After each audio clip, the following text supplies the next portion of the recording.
Starting us off at number 10, Yoga Barbie. So before I get into this one, I'm gonna start off by saying that I have to believe whoever posted this to Reddit is someone playing a prank. Not because it's terribly scary, but because I have a very hard time believing that someone could actually feel this way. But that being said, when it comes to urban legends, the more insane the better. Anyways, back to the point. This first evil urban legend was posted to Reddit by an uber religious influencer that seems to vehemently believe that the Breathe With Me Yoga Barbie is a gateway to being possessed by the devil. Now, listen, I of all people understand being a little spooked out by dolls, but it's the reasoning behind this one that gets me. Let me just read you a bit of what they had to say. Quote, "Satan always comes as appearing innocent. He will never come with horns and a pitchfork. This Barbie teaches you deep breathing. Satan is after the young people of the world and he wants to use them and indoctrinate them for his glory. You cannot separate the poses from the religion. Each pose is designed to invoke a Hindu deity in the spirit realm. I have seen children get possessed by demons," essentially stating that all these Breathe With Me Barbies are vehicles for Satan, and that each and every last one will allow young people to be easily possessed by the devil because apparently yoga is satanic?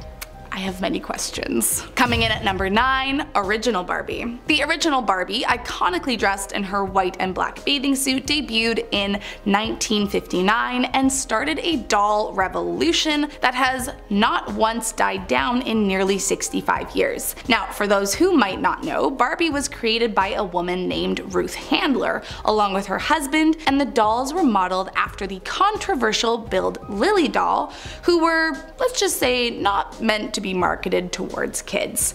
Now, that piece aside, Barbie dolls were 100% created for young people. In fact, Barbie, short for Barbara Millicent Roberts, was actually named after Ruth's daughter, and so she had a lifelong connection to her creation. And that is where this legend comes in. As the legend has it, this rare doll may be a bit more sinister than one might hope. Some say that after Ruth's death in 2002, her spirit clung onto the original creation, and that her ghost haunts it to this day.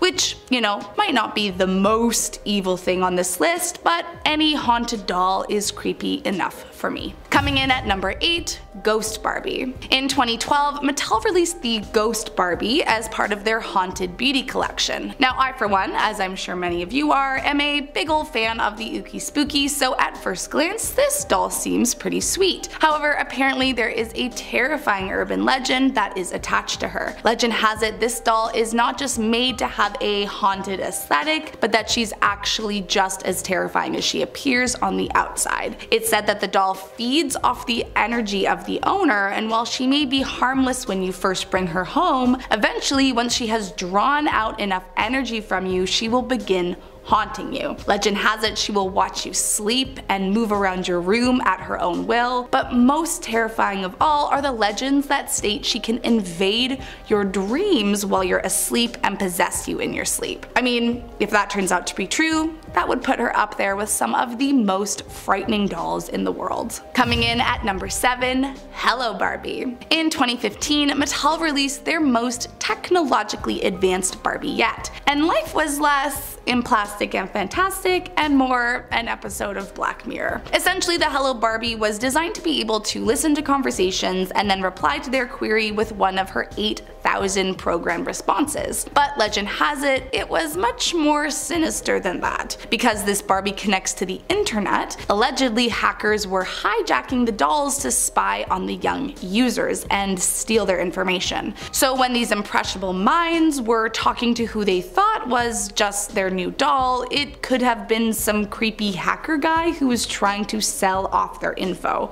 Or honestly, even worse. Plus, reportedly the data that this doll collected was sent back to Mattel, and legend has it that Mattel would sell the data to third parties. I mean, top to bottom, It's icky, and it might only be an urban legend, but it would be so creepy if this ended up to be true. Coming in at number 6, Barbie Forest. So while it wasn't my personal experience to do so, I know a lot of kids used to rip the heads or limbs off of their Barbies when they were younger, and this is a legend that surrounds this very pastime. Legend has it a man was taking a relaxing morning walk one day when he accidentally stumbled across a forest that was filled with dirty old Barbie heads hanging from the trees, while their legs, arms, and torsos were scattered across the forest floor. At first he assumed it was just some kids goofing around, but shortly after stepping foot in the woods, he began to hear the laughter of a girl behind him, and every time he turned around, she was nowhere to be seen. Now, where exactly this creepy Barbie doll head forest is meant to be is unclear, but I for one will be running away as fast as I can if I ever stumble upon it. Coming in at number 5, Haunted Barbie. As the legend goes, during World War I, there was a family of German spies hiding out in the British-occupied Singapore. One day the British Army found the family and captured the parents, however the daughter managed to escape. Tragically, however, during the escape she fell from a cliff and died. Shortly after she was found, the townspeople built a shrine in her honor, and for years it remained nothing more than a tragic story. That was until 2007 when a local man who began having haunting dreams of a German girl leading him towards a toy store where there was a Barbie in the window, and from there the girl told him to bring the Barbie to her shrine at the cliff. Now, people have weird dreams all the time, so he probably didn't think much of it at first,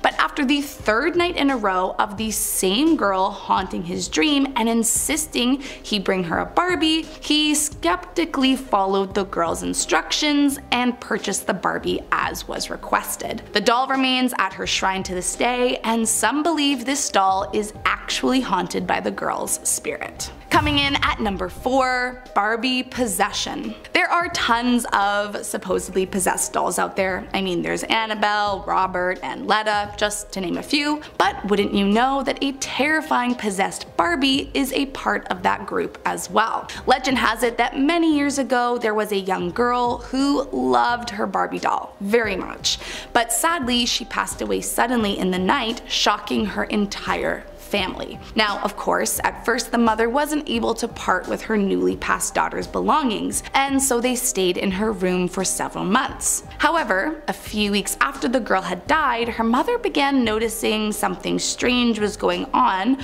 with her beloved Barbie. She would walk past the allegedly empty room at night, only to hear her deceased daughter's laughter clear as day. Other times she could swear that she had last seen it in one place, only to have it turn up at another end of the house. Eventually she became convinced that her late daughter had possessed the doll, and so she began to care for it, often bathing it, brushing her hair, tucking her in at night, and talking to her. Now, I mean, this story is kind of sweet, but it's also kind of creepy too, cause we all know dolls can be sneaky, so while it may have been possessed, there is no way of knowing by who or what. Coming in at number 3, Demon Barbie. This legend surrounds a girl who picked out a Barbie doll that should never have made it onto the shelves in the first place. As the story goes, one day a mother and father took their daughter to the store to buy a new Barbie for her birthday.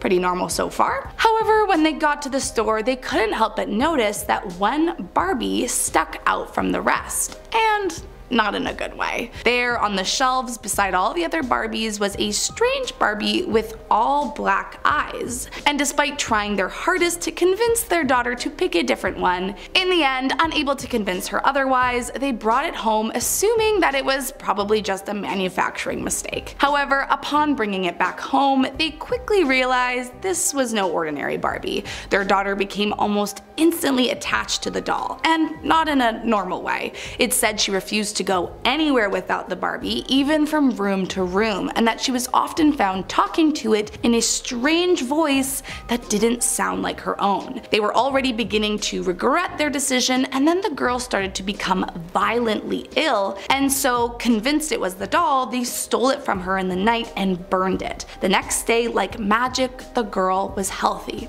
I mean, I don't know about you, but that definitely sounds like some demon shenanigans if you ask me. Coming in at number 2, Spying Barbie. This one comes from Reddit, and it's less about a terrifying Barbie and more so just a super creepy story involving a Barbie. As Reddit user explains, when they were younger, they used to frequently play with their neighbor next door. Now, they mentioned at first they thought this girl was a little off, but they didn't really have any other options. Anyway, one day they went over and the girl asked if they could play a scavenger hunt, and so Reddit user said, sure. The girl hands them a clue that sends them to another room, they then find the next clue, and so on, until finally the second to last clue leads them back to the original room they started in, which seemed strange. They find the final clue and it says to go to where the Barbie is and find the bump on its head, and so they did. However, once they found the Barbie, they saw the bump on her head was a camera, and beside her was a note that read,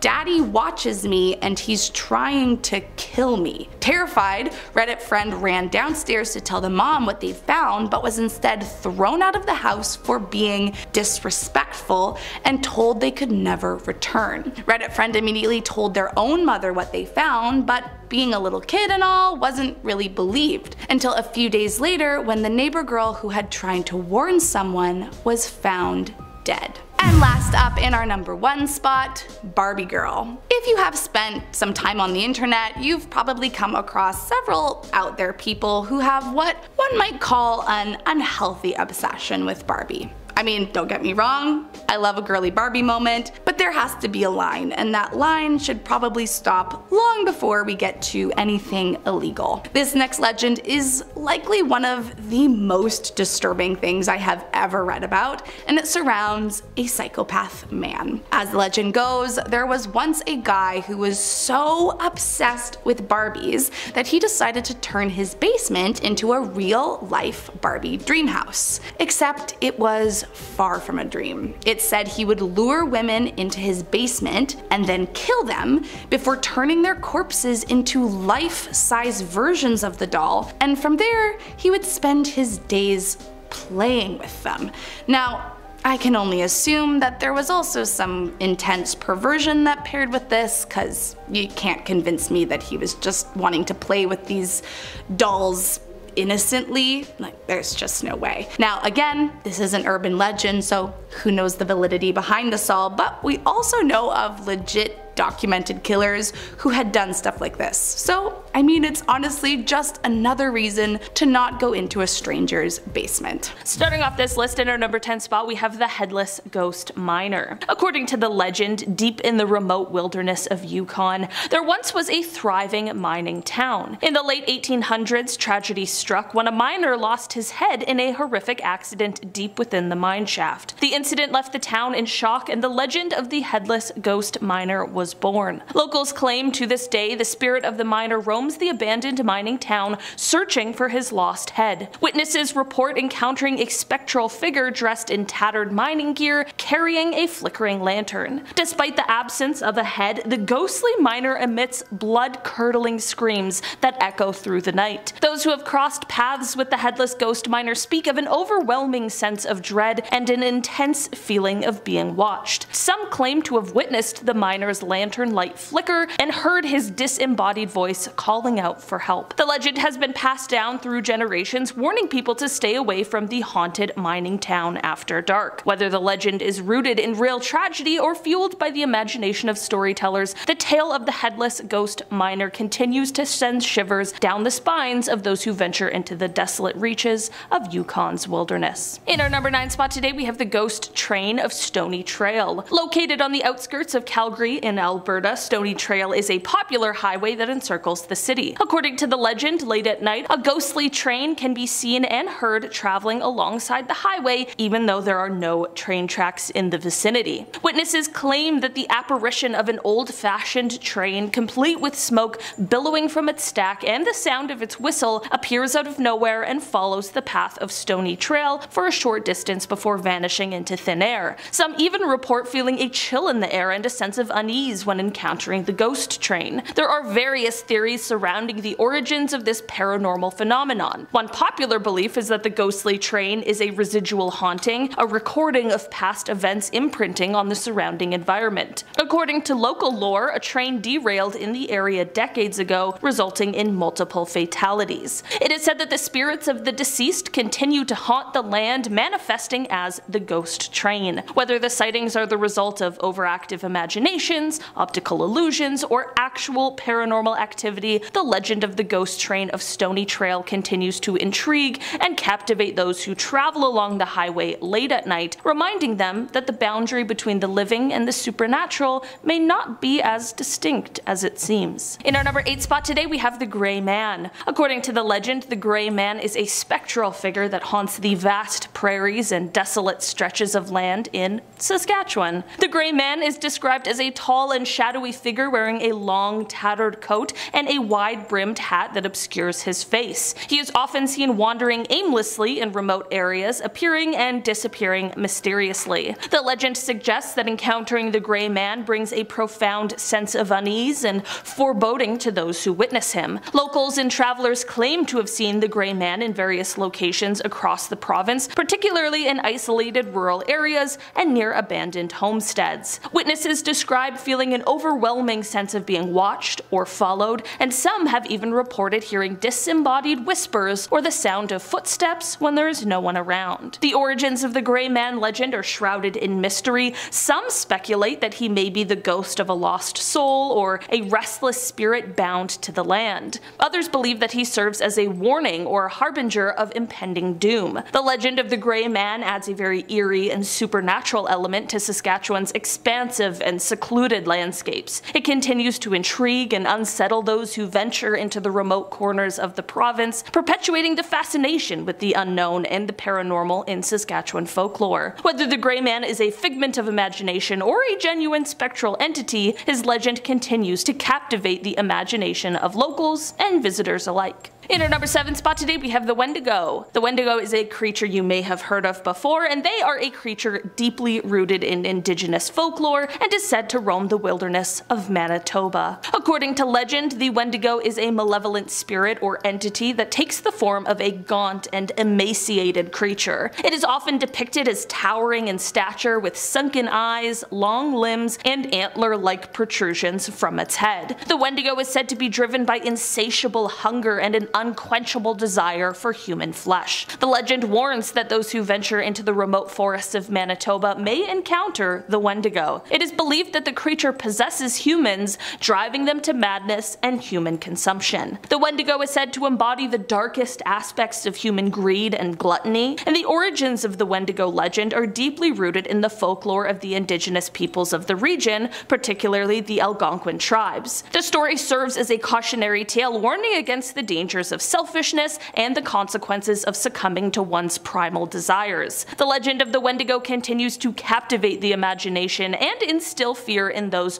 who venture into the wilderness of Manitoba. In our number 6 spot today, we have the ghostly hitchhiker of Blue Ghost Tunnel. Located in Thorold near Welland Canal here in Ontario, the Blue Ghost Tunnel is an abandoned railway tunnel with a reputation for being haunted. As the legend goes, the ghostly hitchhiker is said to be a young woman who tragically lost her life in the tunnel many years ago. According to the stories, the ghostly hitchhiker is often seen standing near the entrance of the tunnel, dressed in outdated clothing. She appears as a spectral figure, pale and ethereal, emitting an eerie blue glow, hence the name Blue Ghost Tunnel. Legend has it that the ghostly hitchhiker is known to wander the nearby roads, seemingly seeking a ride. Those who have encountered her claim that she vanishes without a trace once they approach or attempt to interact with her. The Blue Ghost Tunnel itself adds to the mystique surrounding this legend. It has a dark and eerie atmosphere with reports of strange sounds, apparitions, and an overall feeling of unease among those who venture inside. The legend has captivated the imaginations of locals and paranormal paranormal enthusiasts, drawing visitors to the tunnel in search of ghostly encounters and supernatural experiences. Whether it's a tale born from tragedy, folklore, or simply a product of people's vivid imaginations, the legend of the ghostly hitchhiker of Blue Ghost Tunnel adds an air of mystery and spookiness to Ontario's urban legends. In our number 5 spot today, we have the ghost ship of Northumberland Strait. According to legend, residents of Nova Scotia's Northumberland Strait have reported sightings of a mysterious phantom ship sailing the waters under the cover of night. The ship is said to be a spectral vessel glowing with an otherworldly light and surrounded by an eerie aura. The sightings often describe the ship as an old, weathered vessel with tattered sails billowing in the wind. Witnesses claim that the ship appears and disappears without a trace, leaving no sign of its presence or destination. The ghost ship of Northumberland Strait is believed to be a vessel lost at sea,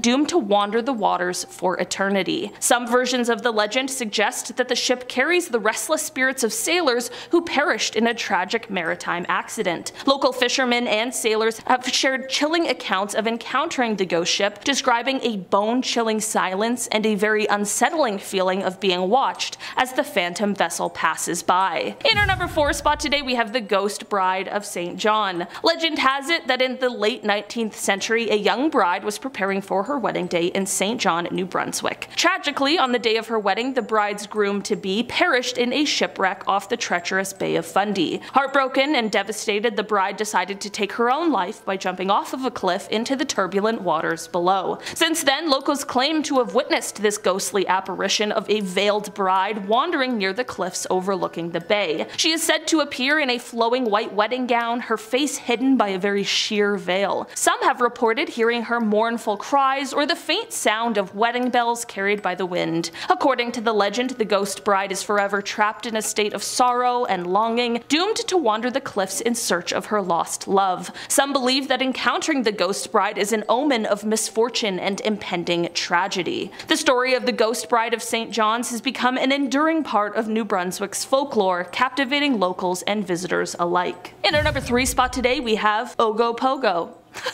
The legend of Ogopogo is one of the most famous urban legends in British Columbia, Canada, particularly centered around the Okanagan Lake in the interior of the province. Ogopogo is believed to be a serpentine lake monster resembling a giant sea serpent or a prehistoric creature that inhabits the depths of the lake. According to indigenous legends, the Silks people have long revered Ogopogo as a powerful water spirit or guardian of the lake. The name Ogopogo is derived from the Salish word meaning water demon. It is said to have a long body, dark greenish-brown scales, and a serpentine head, often described as resembling a cross between a snake and a dinosaur. Over the years, numerous eyewitness accounts and alleged sightings have added to the lore surrounding Ogopogo. Witnesses claim to have seen humps, a snake-like creature, or large disturbances in the water suggestive of a large unknown creature swimming beneath the surface. Some accounts even describe Ogopogo emerging partially from the water, resembling a massive serpent. The legend of Ogopogo has attracted enthusiasts, researchers, and skeptics alike. Various expeditions, sonar scans, and photographic investigations have been conducted in an attempt to capture evidence of the creature's existence. The legend continues to thrive through books, artwork, festivals, and the ongoing fascination with this mysterious lake monster. Whether Ogopogo is a mythical creature, a misidentification of known animals, or an actual remnant from a bygone era, the legend persists, adding a touch of mystery and wonder to the beautiful Okanagan region and its majestic lake. In our number 2 spot today, we have the haunting of Beaconsfield Historic House. Beaconsfield Historic House, located in Charlottetown, Prince Edward Island, is a Victorian mansion with a rich history. According to local tales, the house is haunted by the spirit of a former resident, a young woman named Lucy Maud Montgomery. Montgomery, renowned as the author of the famous novel Anne of Green Gables, is said to have had a deep connection with the house during her time there. Visitors and staff have reported strange occurrences within the house, including unexplained footsteps,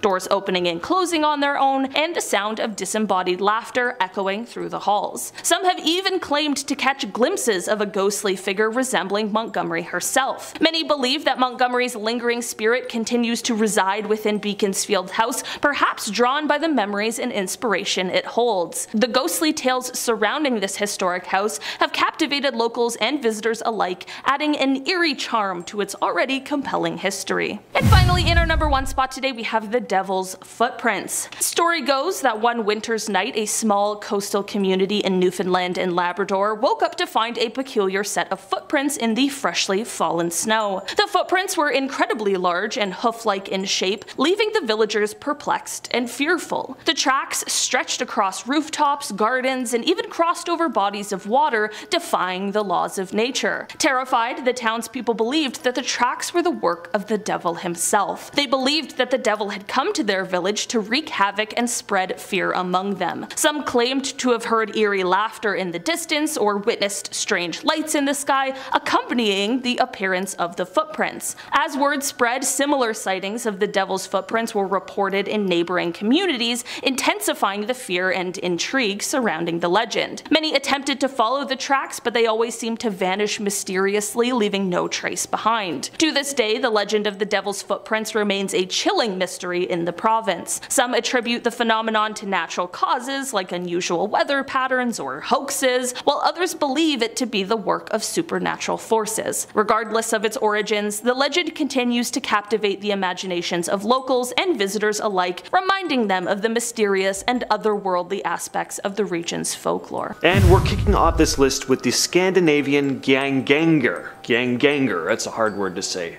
Might be mispronouncing it. Originating in the folklore of Scandinavia, particularly Norway and Sweden, the Ganganger is believed to be the embodiment of a deceased individual who returns from the grave to haunt the living. These spectral beings typically manifest with a pale complexion, dressed in tattered burial garments. They're often associated with unfinished business or unresolved grievances, seeking retribution or closure. It kind of sounds like a normal ghost, but they actually are very, very different. Legend has it that encountering one of these beings brings great misfortune and even death to those who cross its path. Instead of just appearing in the background of photographs or whispering incoherent sentences into spirit boxes like your regular old vanilla ghosts, the Ganganger are malicious spirits that can actually cause physical harm. The mere sight of these spectral beings is said to invoke a profound sense of dread and foreboding, as they are believed to possess this malevolent intent, even towards loved ones. Efforts to ward off or appease one of these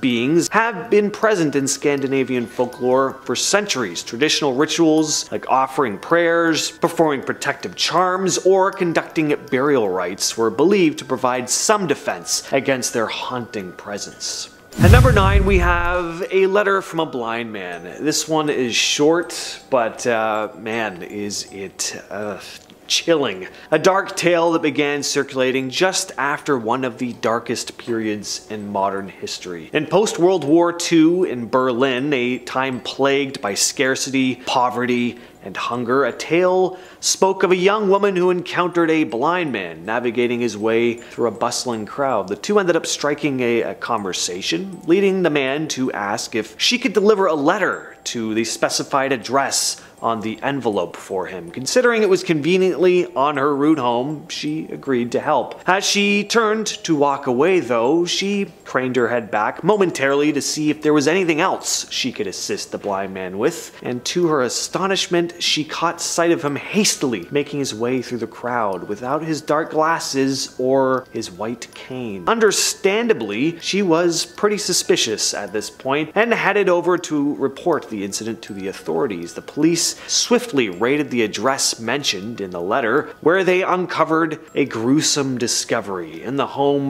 were piles of human flesh intended for sale, and within the envelope entrusted to the young woman was a chilling message that read, "This is the last one I'm sending you today."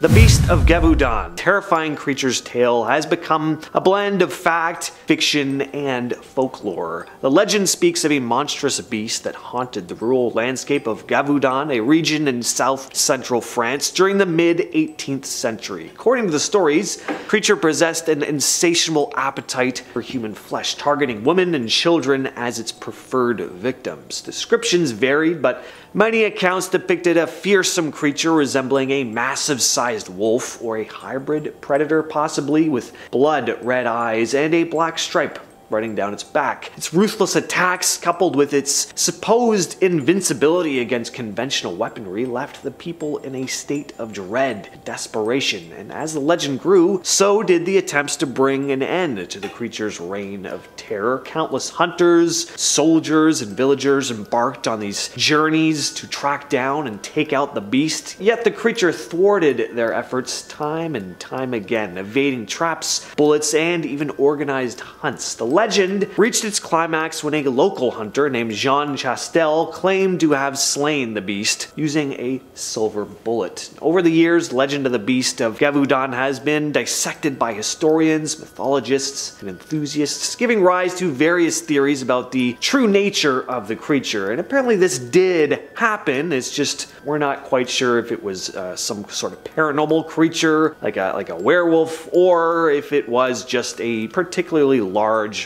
rogue wolf. Number 7. The Well to Hell. The Well to Hell urban legend was spread through whispers, emails, and internet forums. According to the legend, in 1989, a team of Russian scientists drilled a hole deep in an unknown location in Siberia, and as they delved deeper into the Earth's crust, they allegedly pierced a barrier that unleashed unimaginable horrors. The story goes that as the drill reached an astonishing depth, the temperature spiked dramatically and strange sounds began emanating from the hole. The team lowered a heat-tolerant microphone down into the hole, and disturbingly, the team claimed to have detected agonizing screams of tormented souls and eerie demonic voices rising from the depths. Terrified, they quickly withdrew the drill, fearing that they had inadvertently opened a gateway to hell itself. There is an audio recording of this supposed hellish audio, and spoiler alert, it's been ruled as a hoax. However, it is pretty unsettling to listen to. I remember hearing this years and years ago when I was a kid, and it kind of freaked me out.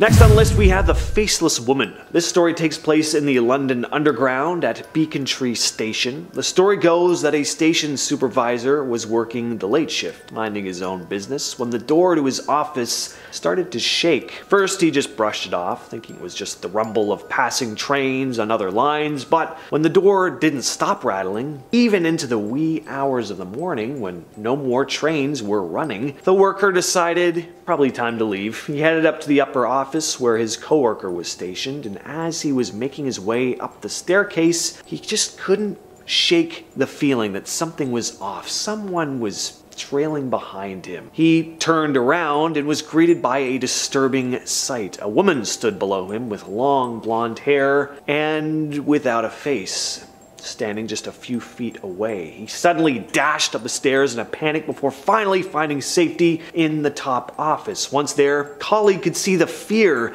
in his face before asking him, "Did you see a woman with long blonde hair and no face?"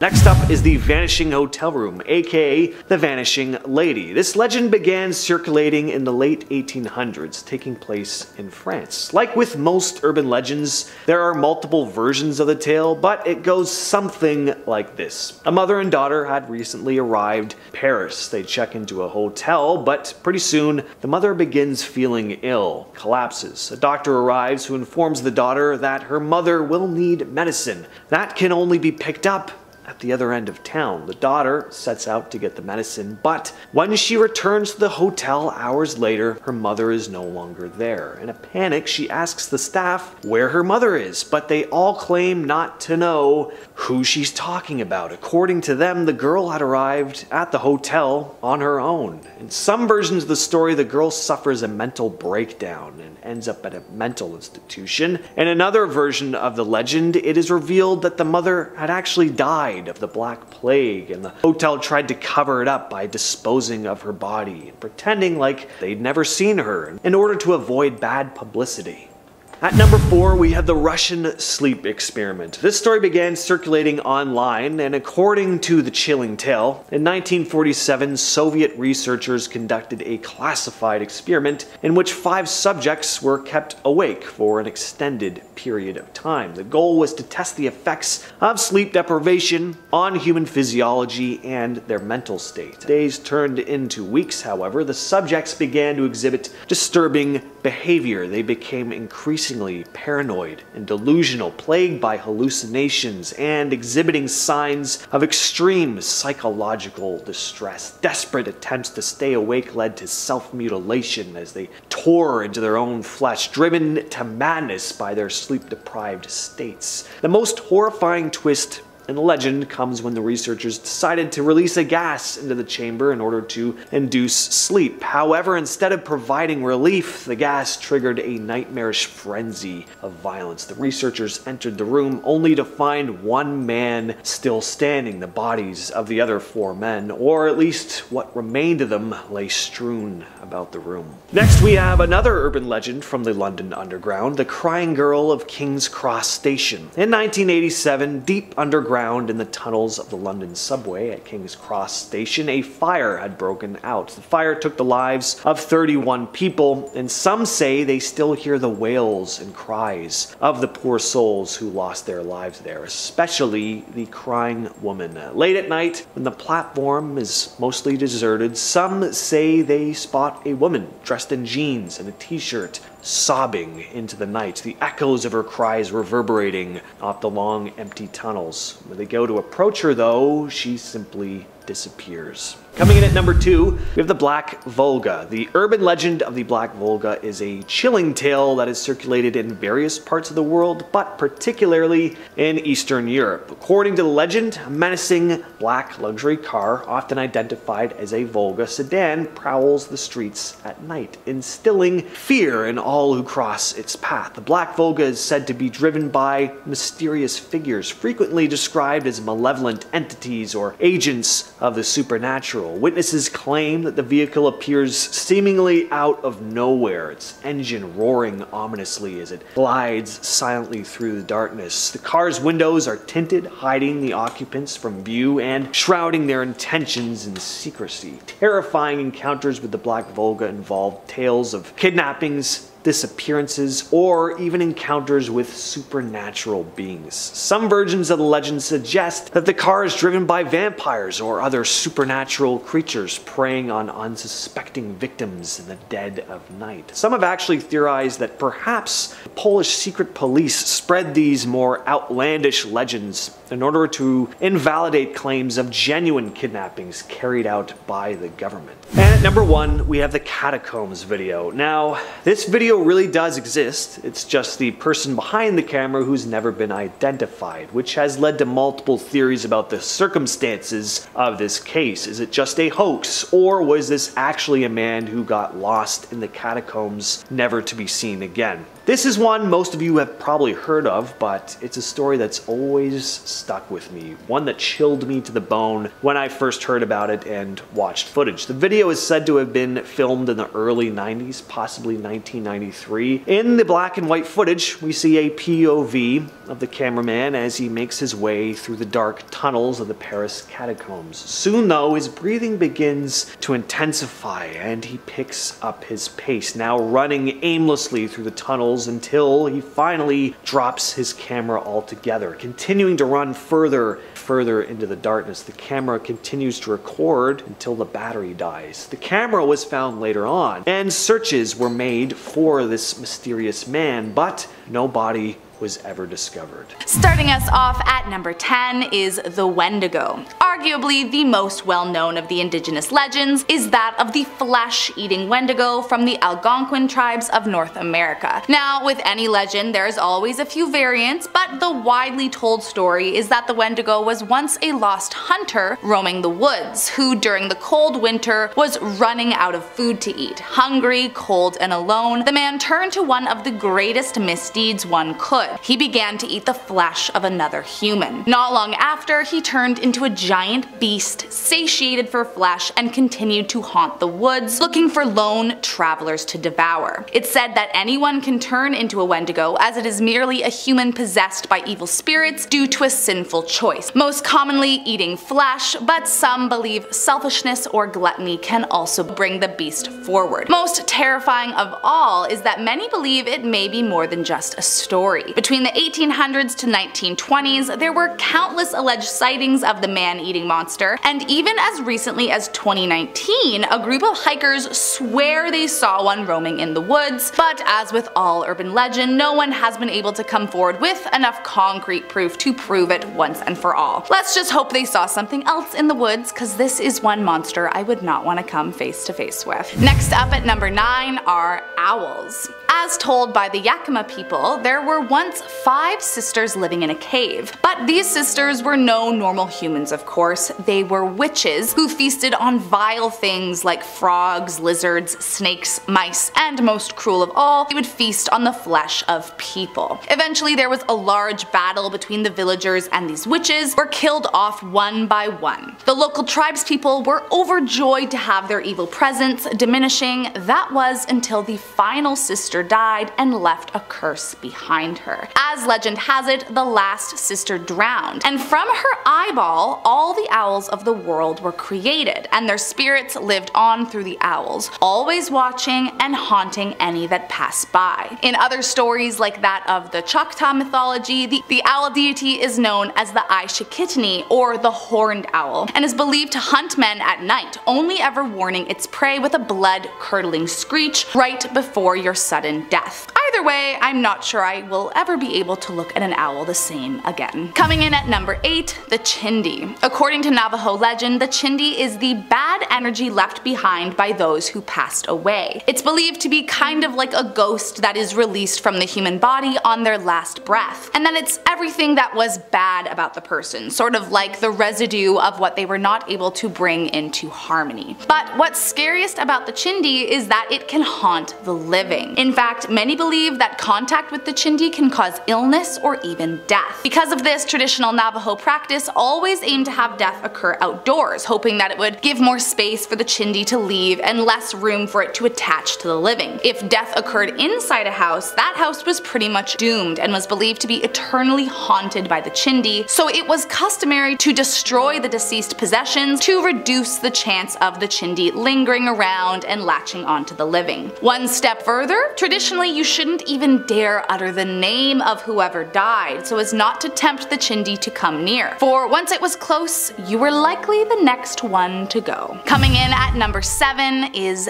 the Adlet. Up in the icy Arctic lies a terrifying humanoid beast that's said to have the legs of a dog and the body of a person. The legend comes from the Inuit people and is said to be the product of a shocking union between a woman and a giant dog. As the story goes, there once was a woman who lived with her father and refused to marry any of the suitors he brought her way. Then after some time, she decided to marry a large dog with red and white spots. The woman was soon carrying the dog's offspring, and of their 10 kin, 5 were dogs and 5 were Adlet. Soon their young were hungry, but as their father did not hunt, it became the mother's father's job to provide for the household. He loaded up the family into a boat and carried them off to a small island, telling the dog to come and get meat daily. One day the wife hangs boots around her husband's neck to carry back the meat, but instead her father fills the boots with stones and the dog drowns. The mother is so angry that she orders her Adlet offspring to gnaw off her father's feet and hands, but in retaliation he cuts off one of her fingers. Afraid that he will kill her Adlets, she sends 5 of them across the ocean, but those that stayed behind with her turned into vicious human-eating monsters who were constantly at war with the Inuit people. I mean, top to bottom, it's all pretty wild. Coming in at number 6 are stick people. In the traditions of the Salish communities, there is a legend of large, hairy spirits named stick people who are said to haunt the forest of Western Canada. These monsters are said to be incredibly dangerous and capable of paralyzing, hypnotizing, or even causing insanity in those who dare cross them. But that isn't even the worst of it. In some stories told, these ghoulish creatures will prey on lonely wanderers, sometimes making eerie sounds to trick them before kidnapping, eating, or even taking advantage of their victims. And if you try to defend yourself, you will only make matters worse. It's said stick people do not take kindly to any kind of disrespect, no matter how unintentional, and if they perceive that you are trying to hurt them, either physically or emotionally, they will attack you with even more gruesome force. In fact, the Salish people are so terrified of these monsters that the actual name for them is practically unheard of, as saying their real name in public is seen as an act of provoking the creature. Because of this, they are typically only ever referred to by their English name, so as not to upset the deadly creature and send it looking for you. Coming in at number 5,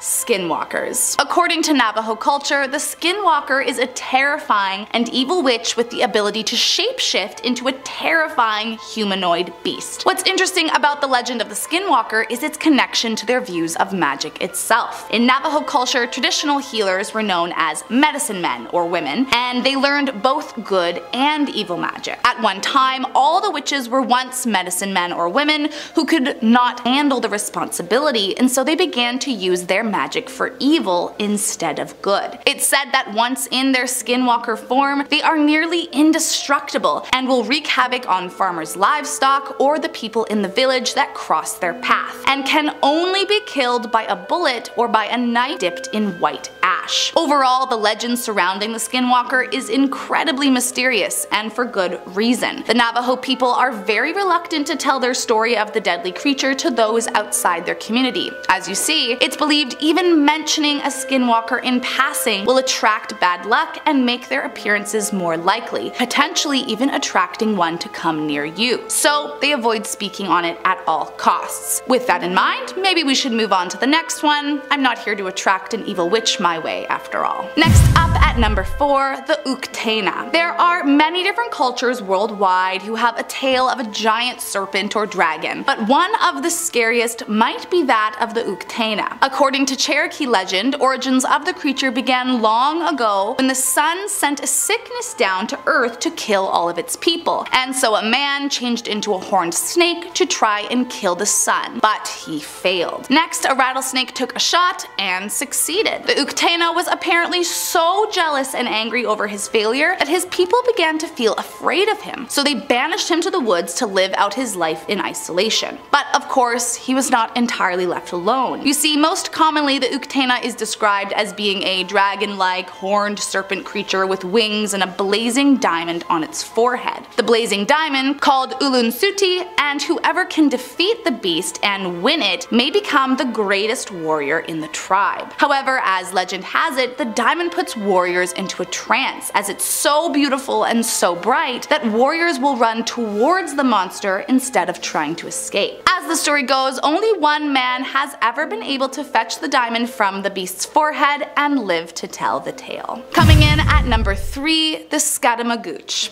Mentioned in the legends of the Wabanaki, the Scaramouche is a terrifying ghost witch that will definitely give you nightmares. Said to be an evil sorcerer that refuses to stay among the dead, the evil Scaramouche will emerge at night taking the shape of a ball of light, stalking the open woods looking for humans to devour, as it is the only way to fight off mortality. Also, I just have to mention, how many paranormal stories have you heard where some strange orb of light was seen? Could it be that it was an evil flesh-eating sorcerer stalking them this whole time? I mean, if so, that would be terrifying. Despite their undead nature, they still have full control over their powers and are able to cast a curse on their victims, but some are more susceptible than others. For example, they're said to stalk unsuspecting victims, often those in grief, so funerals are often associated with the ghouls. They also prey on lone travelers, especially those that have been separated from their group in the woods, as they are more vulnerable vulnerable this way. Since they retain their powers, there are no weapons that can be used against them. The only way to kill one of these demonic vampire witches is the same way witches were killed for centuries, by burning them.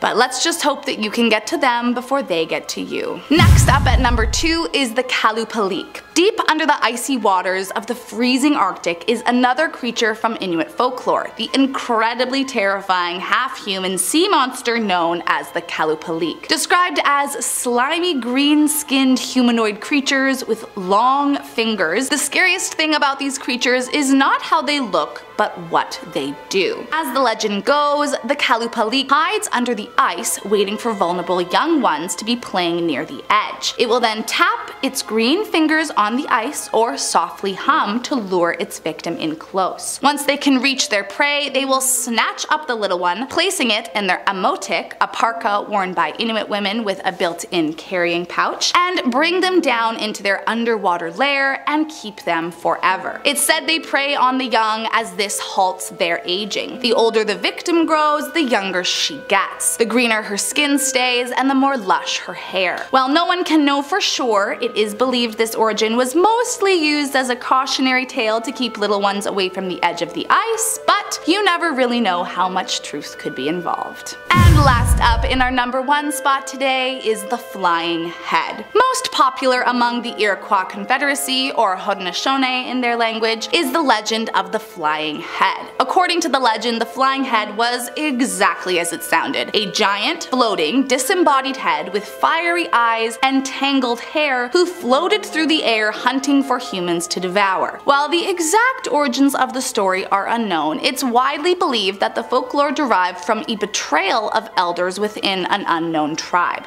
As the story goes, there was a terrible famine, and the young people insisted that they should relocate to where there would be more. The elders, however, insisted they stay put, as the famine was actually a curse placed on them by their creator, and that it will follow them no matter where they are. Eventually, the disagreement got so out of hand that the young men killed the elders by decapitating them and throwing their heads into the nearby lake. But to their horror, the deceased came back to life, merging into one enormous head, seeking vengeance on the young men who killed them. In retaliation, the flying head took the lives of the entire tribe and feasted on their flesh. It's said that no man-made weapon can take the creatures down, and the only way to beat them is by tricking them into eating hot coals. I mean, if that's not terrifying, I don't know what is. Starting us off at number 10 is the White Lady of Balati Drive. In Quezon City, there's an avenue named after the row of trees that used to line it. Although they are now gone, in Filipino culture it is believed that Balati trees are inhabited by mystical beings and other supernatural creatures, and despite their removal from the area, it is rumored to remain just as haunted as the day they were planted. There are few variations of the legend, but the most popular is that there was once a woman who died after being hit by a taxi along the Balati lined road late at night, and whoever hit her was never caught. Since then, it's said she haunts the roads, scaring unsuspecting taxi drivers who dare trespass alone. Some say she might even appear to be lost and wait for a taxi to pull over so she can come inside and terrify the driver by revealing her true form, a corpse covered in blood and bruises. However, others say sometimes she will just disappear out of thin air. Many have believed the tale, including a police officer and captain of the QCPD who was eventually suspended for cowardice after he refused to patrol the area after a rise in incidents. Allegedly, each accident claimed that a woman in white was what had caused the issue, and so the officer refused to investigate, fearing he too would become haunted by the White Lady of Balati Drive. Next up at number 9 is Death by Slippers. I've heard some crazy urban legends in my day, and this one might just be the most out there. Apparently, there's an urban legend in the Philippines that states you must bring your slippers inside the house at night. Why is that, I'm sure you're wondering? Well, according to the legend, anyone who forgets to bring their slippers in at night will be visited by a dangerous cult that takes the slippers and kills the owner. Apparently, each night night, a group of Satanists roam the streets looking for victims to sacrifice to their evil overlord, and apparently the only thing you have to do to protect yourself from being their next victim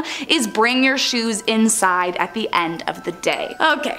Listen, I'm not saying it couldn't be real, but I am saying this sounds a lot like something a really tired parent might say to make sure that their kids didn't leave all their stuff lying around outside. Either way, if I am ever in the Philippines, you best believe I'll be bringing my slippers inside because I'm not about to tempt fate and accidentally get killed by an evil Satanist cult. Next up at number 8, the tikbalang. Said to lurk in the mountains and rainforests of the Philippines, the tikbalang is a tall, bony, humanoid creature with the head and hooves of a horse. To me, it kind of resembles a half-transformed werewolf meets centaur, which is just straight up terrifying. Although legends differ from region to region, in the north it most commonly enjoys pranking travelers and making them hallucinate so that they get lost along the path. But in the south, its origins are much darker. Down south, stories of the tikbalang speak of an evil, red-eyed demon horse prone to fits of rage and continuously puffing on a cigar. It's said to be the result of a soul that did not make it out of the womb. Without having ever existed on the earthly plane in human form, it now haunts this realm, preying on the living as revenge. According to the myth, however, all you need to do to defeat this terrifying demon horse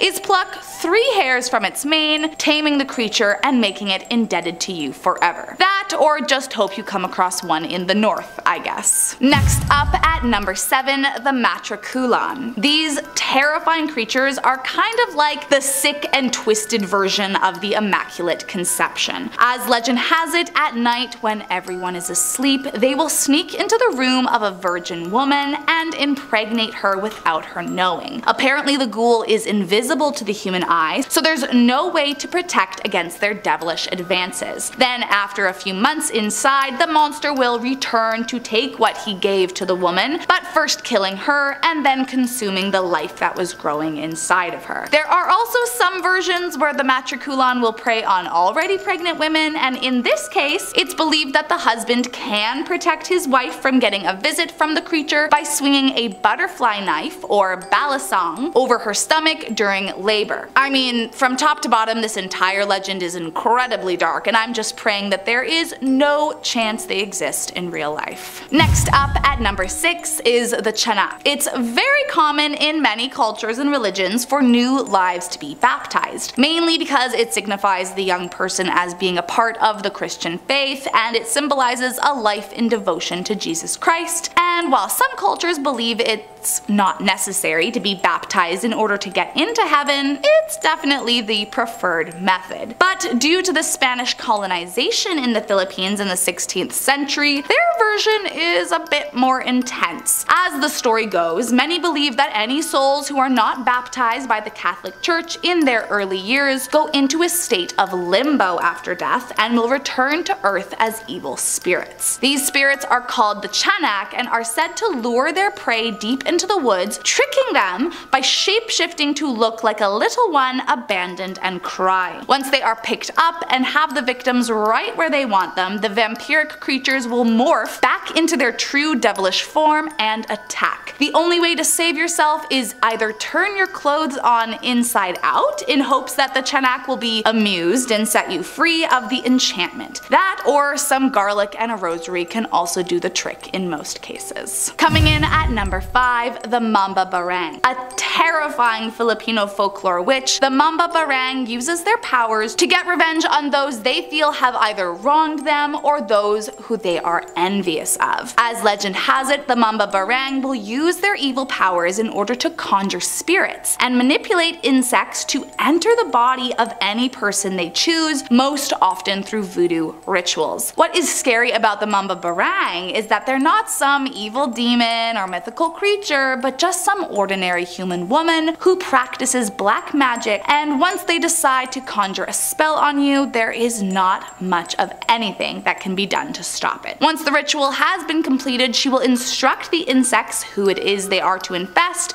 and they will climb inside the body using any orifice required. There is often pain at the site of entry, for example an intense earache if they go through the ear, or even hemorrhoids if they use the south door. But these are not like other diseases. They will resist all known treatment. In fact, there are no known medicines or cures for any of the afflictions caused by the witch. The only way to be freed of the torment is to hope that the witch allows the infestation of bugs to leave your body. Otherwise, you're fresh out of luck. In most cases, the torture will continue until it takes your life, and only then will the horde of bugs evacuate your body. Coming in at number 4, the Amalaneg. Said to be the Filipino version of a half-zombie, half-vampire, the Amalaneg is an undead demon that is believed to not have transferred its power to a relative during their time of death. This results in the demons rising from their graves so that they can lurk in the woods, feasting on the blood of the nearby villagers. Their preferred method of attack is usually believed to be through biting the neck, since you know, vampires and all. However, there are some versions of the legend that state they will tickle the victim to death while simultaneously absorbing their life force. I mean, if I had to pick a way to go, this sounds better than being stabbed and left to slowly bleed out, no? Well, I do also hate being tickled, so I don't know, maybe not. It all really depends on how long it would take for me to be drained of all my life force, I guess. The good news is that you can escape them should you ever find yourself face to face with these demons. It's advised that you climb up a tree or jump into the closest body of water, as they're unable to climb and they have a great fear of water as it will turn them into a pile of worms. Next up at number 3, the Manananggal. Said to be a vicious,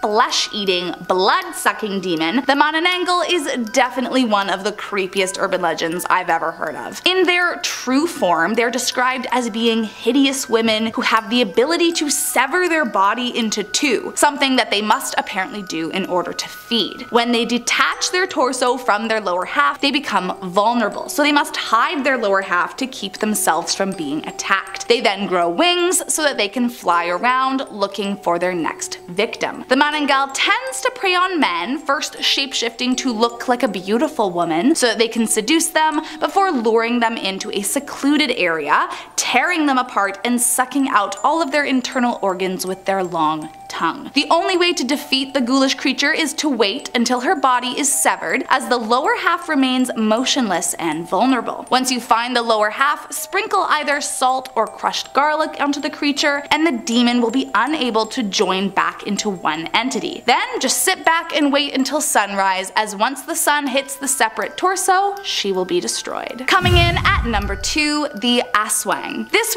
one might be the most famous of the urban legends, but to be fair, it's for good reason, cause it is just about the most terrifying thing I have ever read about. Supposedly a flesh-eating, shape-shifting, vampire-like creature, what's truly terrifying about the Aswang is that you never know who around you could be one. As the legend goes, during the day they appear to be just like us humans, blending in with the world and working normal jobs, but at night they transform into flesh-eating, blood-sucking, horror film creatures who unleash their predatory instincts, actively hunting the most vulnerable in the community. The creatures are said to have long tongues and backwards feet, and are apparently so thin and frail they can hide behind a single piece of bamboo. But don't be fooled by their small frame, as if they attack, there is no saving you. What's scariest about them though is their ability to transform the appearance of other objects too. In order to avoid suspicion, they are known to use plant matter to create a doppelganger of their victim's corpse in order to hide their feeding habits and fool the locals into thinking they died of another cause. The only way to repel the dreadful creature is with garlic or religious artifacts, particularly used against them during the day as they are weakest in their human form. Then once you have them at their weakest, you can kill the monster by decapitating it. And last up in our number 1 spot, Encantos. Often often associated with the spirits of ancestors in the Philippines. Encantos are kind of a catch-all term for a few different mythical creatures, but are most commonly linked to fairies. Now, if you have only ever watched animated fairies from your favorite childhood shows your whole life, and you're wondering what the heck these creatures are doing on a scary list, well then my friend, you have got to learn a little bit more about fae and the terrifying things they are capable of. When it comes to Encantos in particular, their motives are almost backwards to many other ghouls, as if they don't like you, they are rumored to inflict deadly disease, mental illness, or even gain complete possession of their human target. But if they've become smitten with a human, they will sometimes opt to bring them good luck, or they might just kidnap you and bring them into their realm forever. It's said you can try to ward them off by carrying a magical charm or an amulet, but once they have their sights set on you, either good or bad,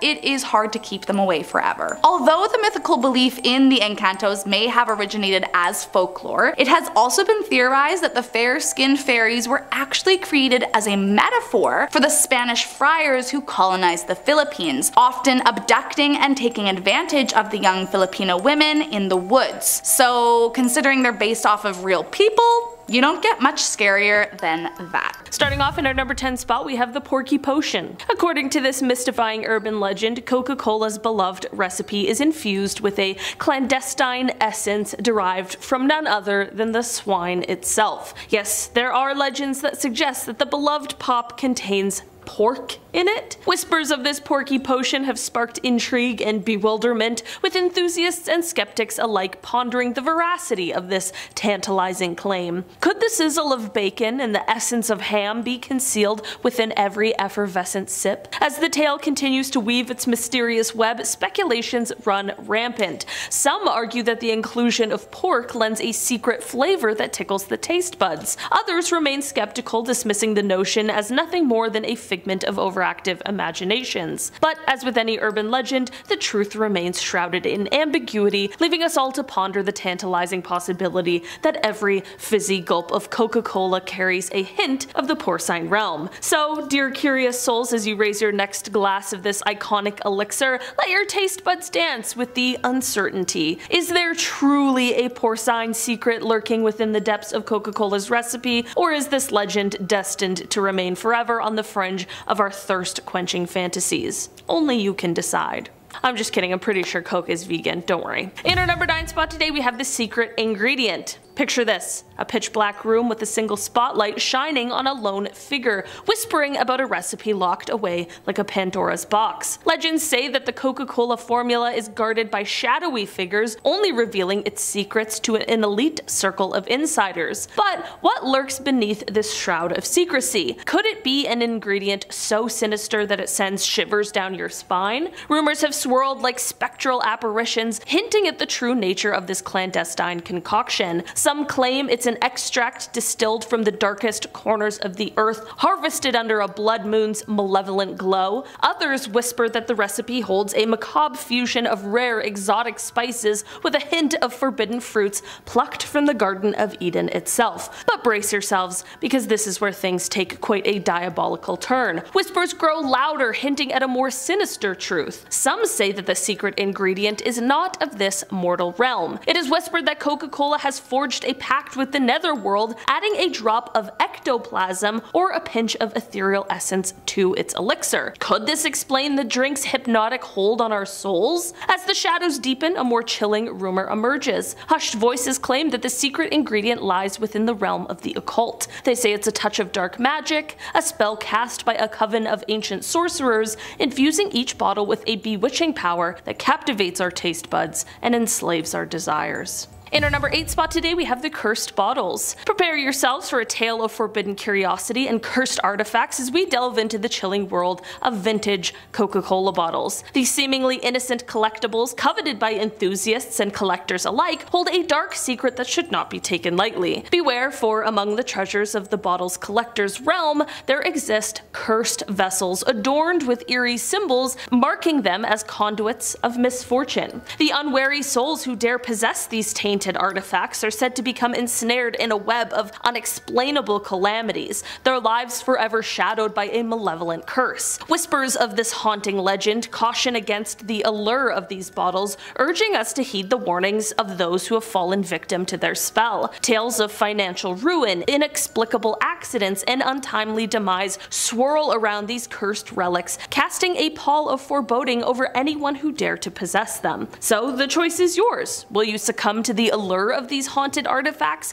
risking the unexplainable horrors that may befall you? Or will you heed the cautionary tales, leaving the cursed bottles undisturbed in their somber slumber? In our number 7 spot today, we have Coca-Cola and Mentos. Okay, so I'm sure most of us know and have maybe even done our own little home experiments before, where we put some Mentos into a freshly opened bottle of Coca-Cola and chaos ensues. A violent geyser spits out of the mouth of the bottle, and because of this little project, it has led to an unsettling urban legend. According to this hair-raising urban myth, the simple act of ingesting these seemingly innocent treats can lead to a catastrophic explosion within the confines of your stomach. Yeah, they're saying it's going to cause your stomach to explode. As the carbonated beverage and the chewy mint engage in a tumultuous dance, the pressure inside the stomach builds to explosive levels, threatening to rupture the unsuspecting victim from the inside out. Whispers of this alarming legend have sparked both fascination and fear, causing wide-eyed onlookers to contemplate the dire consequences of this very volatile combination. The tale has spread far and wide, cautioning against the ingestion of Mentos and Coca-Cola in close proximity, lest you risk becoming a living, breathing human firework. But take heed, for not all is as it seems in the realm of urban legends. Skeptics argue that the human digestive system is far more resilient than this terrifying myth suggests. While a fizzy reaction may occur when the two collide, the likelihood of an actual explosion is highly improbable. But it is likely that you'll be left with quite an upset tummy, which I'm not really willing to risk either. In our number 6 spot today, we have the mascot. In the icy depths of urban legends, a bone-chilling tale surrounds the beloved Coca-Cola polar bear mascot. It is said that beneath its cuddly exterior that we all know and love lies a dark secret that will freeze your blood. Whispers travel through the shadows, recounting the legend of a deranged artist who was commissioned to create the iconic polar bear mascot. Consumed by madness, he imbued the innocent creature with a very sinister essence, forever cursing its presence in the realm of the living. Those unfortunate enough to cross paths with the mascot claim that its eyes hold an unnatural glimmer, devoid of warmth and filled with a hunger for souls. Witnesses speak of encounters with the polar bear that leave them frozen with terror. The legend warns that if you dare to venture into the solitary depths of an abandoned Arctic warehouse, you may come face to face with the cursed embodiment of the Coca-Cola polar bear. Its fur, once soft and inviting, now carries an icy touch that seeps into your very bones, draining the warmth from your soul. So, I mean, if you should stumble upon the visage of the Coca-Cola polar bear in a desolate Arctic setting, beware of its chilling allure. For within the depths of its hollow eyes lies a malevolence that can freeze your very existence, leaving you trapped in the never-ending winter nightmare. In our number 5 spot today, we have Coca-Cola and Santa. Step into the enchanting realm of Christmas folklore, where the age-old legend of Coca-Cola and Santa Claus intertwines like tinsel on a tree. In this beloved urban legend, this story weaves a tapestry of nostalgia and wonder, suggesting that Coca-Cola holds the reins of Santa's modern image. As the legend goes, during the captivating era of the 1930s, Coca-Cola's advertising campaigns took flight, forever imprinting a particular image of Santa Claus onto the collective consciousness. In those whimsical advertisements, Santa Claus emerged as a larger-than-life figure donning a merry red suit, his snowy white beard flowing with every boisterous laugh. The captivating depiction captured hearts and minds, leaving an indelible mark on the world's perception of Santa Claus. While the legend cherishes the notion that Coca-Cola single-handedly shaped the modern incarnation of Santa Claus, the truth may be a little less whimsical. The legend, while enchanting, exaggerates the influence of Coca-Cola on the beloved icon's image, for Santa Claus, in various forms, has traversed the pages of history history long before Coca-Cola's adverts dance across the airwaves. The spirit of Santa Claus, a symbol of joy and generosity, was nurtured by countless cultures and traditions, each contributing to the tapestry of his mythical persona. While Coca-Cola's advertisements may have influenced our modern perception of Santa Claus, the legend serves as a reminder that the magic of Christmas has always been a kaleidoscope of cherished customs and shared beliefs. In our number 4 spot today, we have the penny in the bottle. According to this chilling urban myth, the seemingly innocuous act of dropping a metal washer or penny into a bottle of Coca-Cola sets in motion a sinister transformation. Whispers tell of the metal object dissolving into nothingness, consumed by the corrosive power of the beverage itself. The legend weaves a cautionary thread warning against the potential harm that lurks within each fizzy sip. If it has the power to completely dissolve a penny in just a day, what does that mean about my insides? While the tale has echoed through the years, its veracity dances on the edge of fiction. For the acidity of Coca-Cola, though capable of creating a slight fizz and tang on the tongue, lacks the potency to dissolve metal objects within a short span. The penny in the bottle legend stands as a testament to the power of imagination and the allure of cautionary tales. It serves as a reminder to question the stories that permeate our collective consciousness. As the whispers of this urban legend persist, let them serve as a reminder of the captivating power of storytelling. In our number 3 spot today, we have the life expectancy. Among the enigmatic whispers that echo through time, one legend reigns supreme: the intriguing tale of Coca-Cola and its supposed connection to human longevity. According to this mystifying urban legend, the renowned elixir we know as Coca-Cola was originally concocted as a medicinal tonic. This tonic, however, had a very specific purpose. It was meant to bestow upon the drinker the gift of extended life. The legend spins a tale of John Pemberton, the visionary behind Coca-Cola, who purportedly sought to create a miraculous elixir capable of defying the limits of mortality. Only later, the tale continues, did it transform into the iconic soft drink that we recognize today. It is true that Coca-Cola began its journey as a medicinal beverage, and John Pemberton, a pharmacist by trade, did indeed create a concoction that aimed to provide health benefits. However, the idea of developing a potion with the specific goal of extending human life exists solely within the realm of myth and speculation. While the elixir may not hold the key to immortality, its enduring legacy remains as a beloved beverage, cherished for its taste and the simple joys it brings. In our number 2 spot today, we have Coca-Cola and Snow White. According to this mesmerizing legend, Coca-Cola, the beloved beverage that has quenched the world's thirst for over a century, contains a dark secret. A little booger sugar, if you will. You know, the illicit substance. The tale dances on the fringes of historical fact, tracing its roots to early formations of Coca-Cola. When Coca-Cola was first created in the late 19th century by John Pemberton, it did indeed contain traces of the substance derived from coca leaves. At that time, the stimulant properties of it were not fully understood, and it was believed to have medicinal benefits. However, the amount of the substance in the early Coca-Cola formula was relatively small. Not that that means it was fine, still crazy to just be selling it by the bottle to the public. In 1903, Coca-Cola removed the substance as an ingredient, replacing it with caffeine from the cola nut. The decision was made due to increasing concerns about the potential negative effects of the drug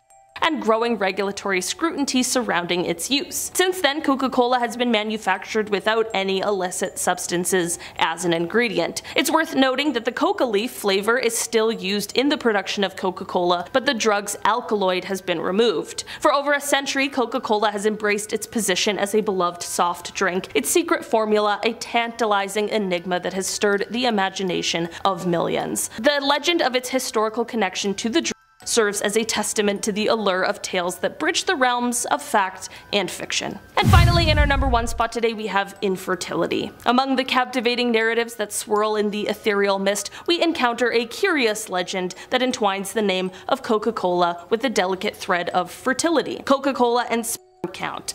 According to this urban myth, consuming copious amounts of Coca-Cola can purportedly diminish sperm count in men, leading to concerns of infertility. Whispers of this claim reverberate through chain emails and online forums, spreading doubt and speculation. While it is true that excessive consumption of sugary drinks is generally discouraged for health reasons, the notion that Coca-Cola directly impacts fertility is veiled in unsubstantiated conjecture. Scientific evidence has failed to validate this urban legend, leaving it suspended in the realm of speculation. I feel like I heard this legend growing up as well, but it was with Mountain Dew. Why is this a popular urban legend? I'll simply never know, but clearly it's an enduring one. No fear, you can take a sip of that Coca-Cola. In our number 10 spot, we have the Maine Hermit. So for a very long time, the people of North Pond, Maine noticed that things were going missing in their homes.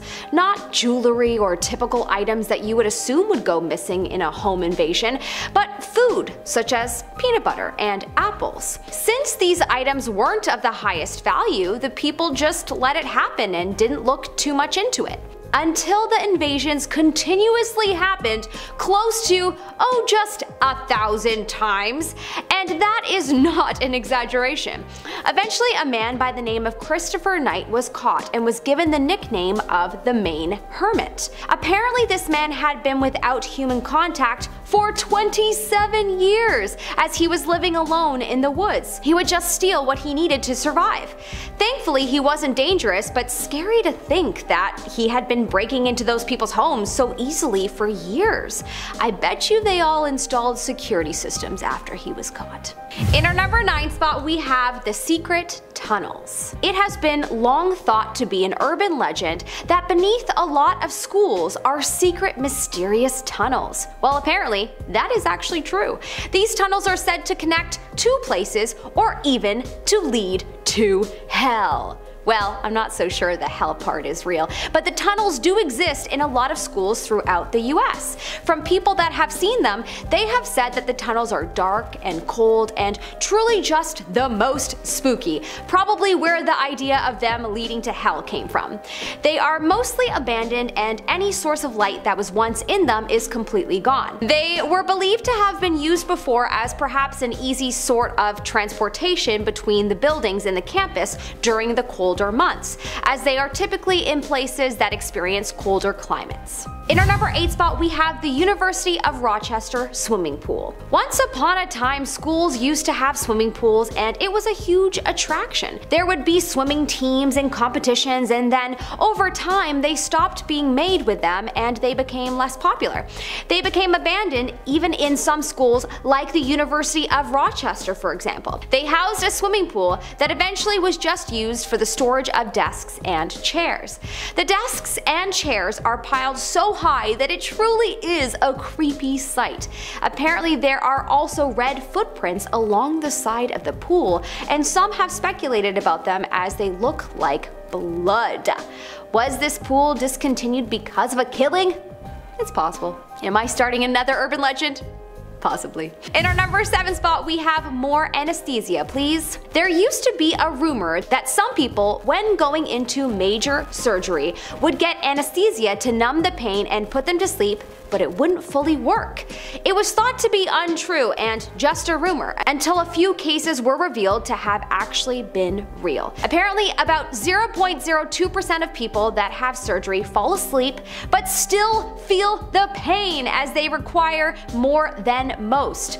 Yikes, that's the most scary thing ever. Truly the worst nightmare you can imagine. They are asleep, but they still feel the pain of being ripped open. Apparently it has been reported that the people that this has happened to unfortunately have taken their own life not too long afterward due to the PTSD from the event. Wow, truly horrific. In our number 6 spot, we have the Bloody Mary. No, not the delicious drink that is, fun fact, my favorite beverage. Canadians call them Caesars, but I have heard that the rest of the world calls them Bloody Marys. Anyways, you know that fun children's game where you look into a mirror and say Bloody Mary 3 times and a Bloody Mary is supposed to appear? Such fun. Some children's games amaze me. Well, I'm not about to say that this game is real and to run to your mirrors right now to try it. I wish. Actually, no, I don't wish. But actually, this game is based on a real person. You're supposed to see the ghost of Mary, the first Queen of England from the 1500s. Apparently, she was quite violent, and that is where the name Bloody Mary came from, as she is said to haunt and kill the person who summons her in the mirror. I was too much of a scaredy cat to play this game as a kid. In our number 5 spot, we have the Body Farms. Yeah, the name of this one totally creeps me out, and the fact that this actually exists is horrifying. I mean, the main purpose of these body farms, where dead bodies are lined up for observing, is so that scientists can study them. Apparently, such farms have dozens upon dozens of decomposing dead bodies. Apparently, what we can learn from these bodies can help police solve unsolved cases. A lot of unidentified bodies are donated to these farms, as well as people donate them too. I mean, I kinda like the idea of helping with scientific research once I'm gone, but then again, I also like the idea of being put in a cozy bed with all my fave things for eternity too. So, a decision for later, Mel. In our number 4 spot, we have real Halloween props. Do you remember being a kid and walking up to a house to go trick-or-treating on Halloween and looking at the decorations and thinking, what if one of these decorations were real? And then 1 second later, the man sitting on the porch that you thought was a prop scarecrow turned out to be real by jumping in your face and growling at you? Yep, that happened to me, another true story. Apparently, there have actually been quite a few cases near Halloween where people have thought real-life horrific things have been props. Like in the case of a woman who took her own life and hung from a tree, and for almost a week after Halloween, people hadn't noticed that she wasn't a prop. Well, my inner child is terrified thinking of the amount of times I may have actually stumbled across real things like this. Hopefully I never did. In our number 3 spot, we have the garbage legend. Did you ever get told to not hide in the garbage can because you might be accidentally thrown out with the trash? Well, that was not just some old story that parents told their kids to practice safe play. No, this story actually stemmed from truth. Apparently, a boy was hiding in a duffel bag while playing hide and seek, and his mom accidentally threw it out with the trash, and the garbage man even put him in the back of the trunk, but thankfully, the boy was discovered before the trash was crushed up. Apparently, there are some other stories where people weren't as lucky. That is the most tragic thing. I remember hearing about a mom that turned the washer on when her young one was hiding in it, and that shook me up, but this is honestly just as horrible. In our number 2 spot, we have buried alive. Ever heard that phrase, being buried alive? Yeah, well, some thought it to be an urban legend, just a phrase. But the origin of where that phrase came from actually comes from truth. Apparently back in the day, there was unfortunately quite a few cases where people were buried alive. Yep, so much so that it became common practice to put a bell in the grave so that the person could ring it if they were actually buried alive. Of course, we are better equipped with tools and are able to know these days, and that's not common anymore. But still quite chilling to think that it was once an issue and the phrase came from truth. In our number 1 spot, we have Charlie No Face. There is an old urban legend told about a man named Charlie with no face. Depending on who told the story, Charlie No Face could be a monster, ghost, or someone who had an accident and no longer had a face, but apparently he would walk the streets of Big Beaver, Pennsylvania in the night. People would try to spot him and would drive the streets at night to see him. Well, apparently, the story is actually true.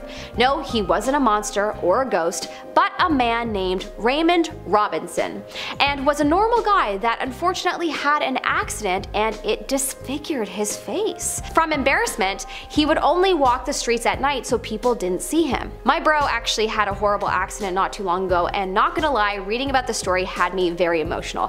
Thankfully, it wasn't as bad as this guy and he's alive and recovering, but it certainly gives you perspective as as to what's important in life. Number 10. Hombre Caiman. Originating from Colombia, El Hombre Caiman's legend is one that's a little weird. See, Saul Montenegro was a bit of a peeping Tom, and his favorite spots to do so was the Magdalena River. Fearing being revealed, he visited a witch and bought a potion that would allow him to turn into an alligator. Given 2 potions, the first was to turn him into his newly bescaled form, while the second was to turn him back to his usual pervy self. His system continued to his pleasure for a while, with a friend carrying the second potion and distributing it at Montenegro's leisure. However, one day the friend made a mistake, frightened by the alligator form, and dropped the reversal potion into the water. Now, some of it did land on Montenegro, just enough to turn his torso back into the form of a man, but his legs remained those of the alligator, and so he remained, eternally hunted like the freak he was. Number 9. Encantado.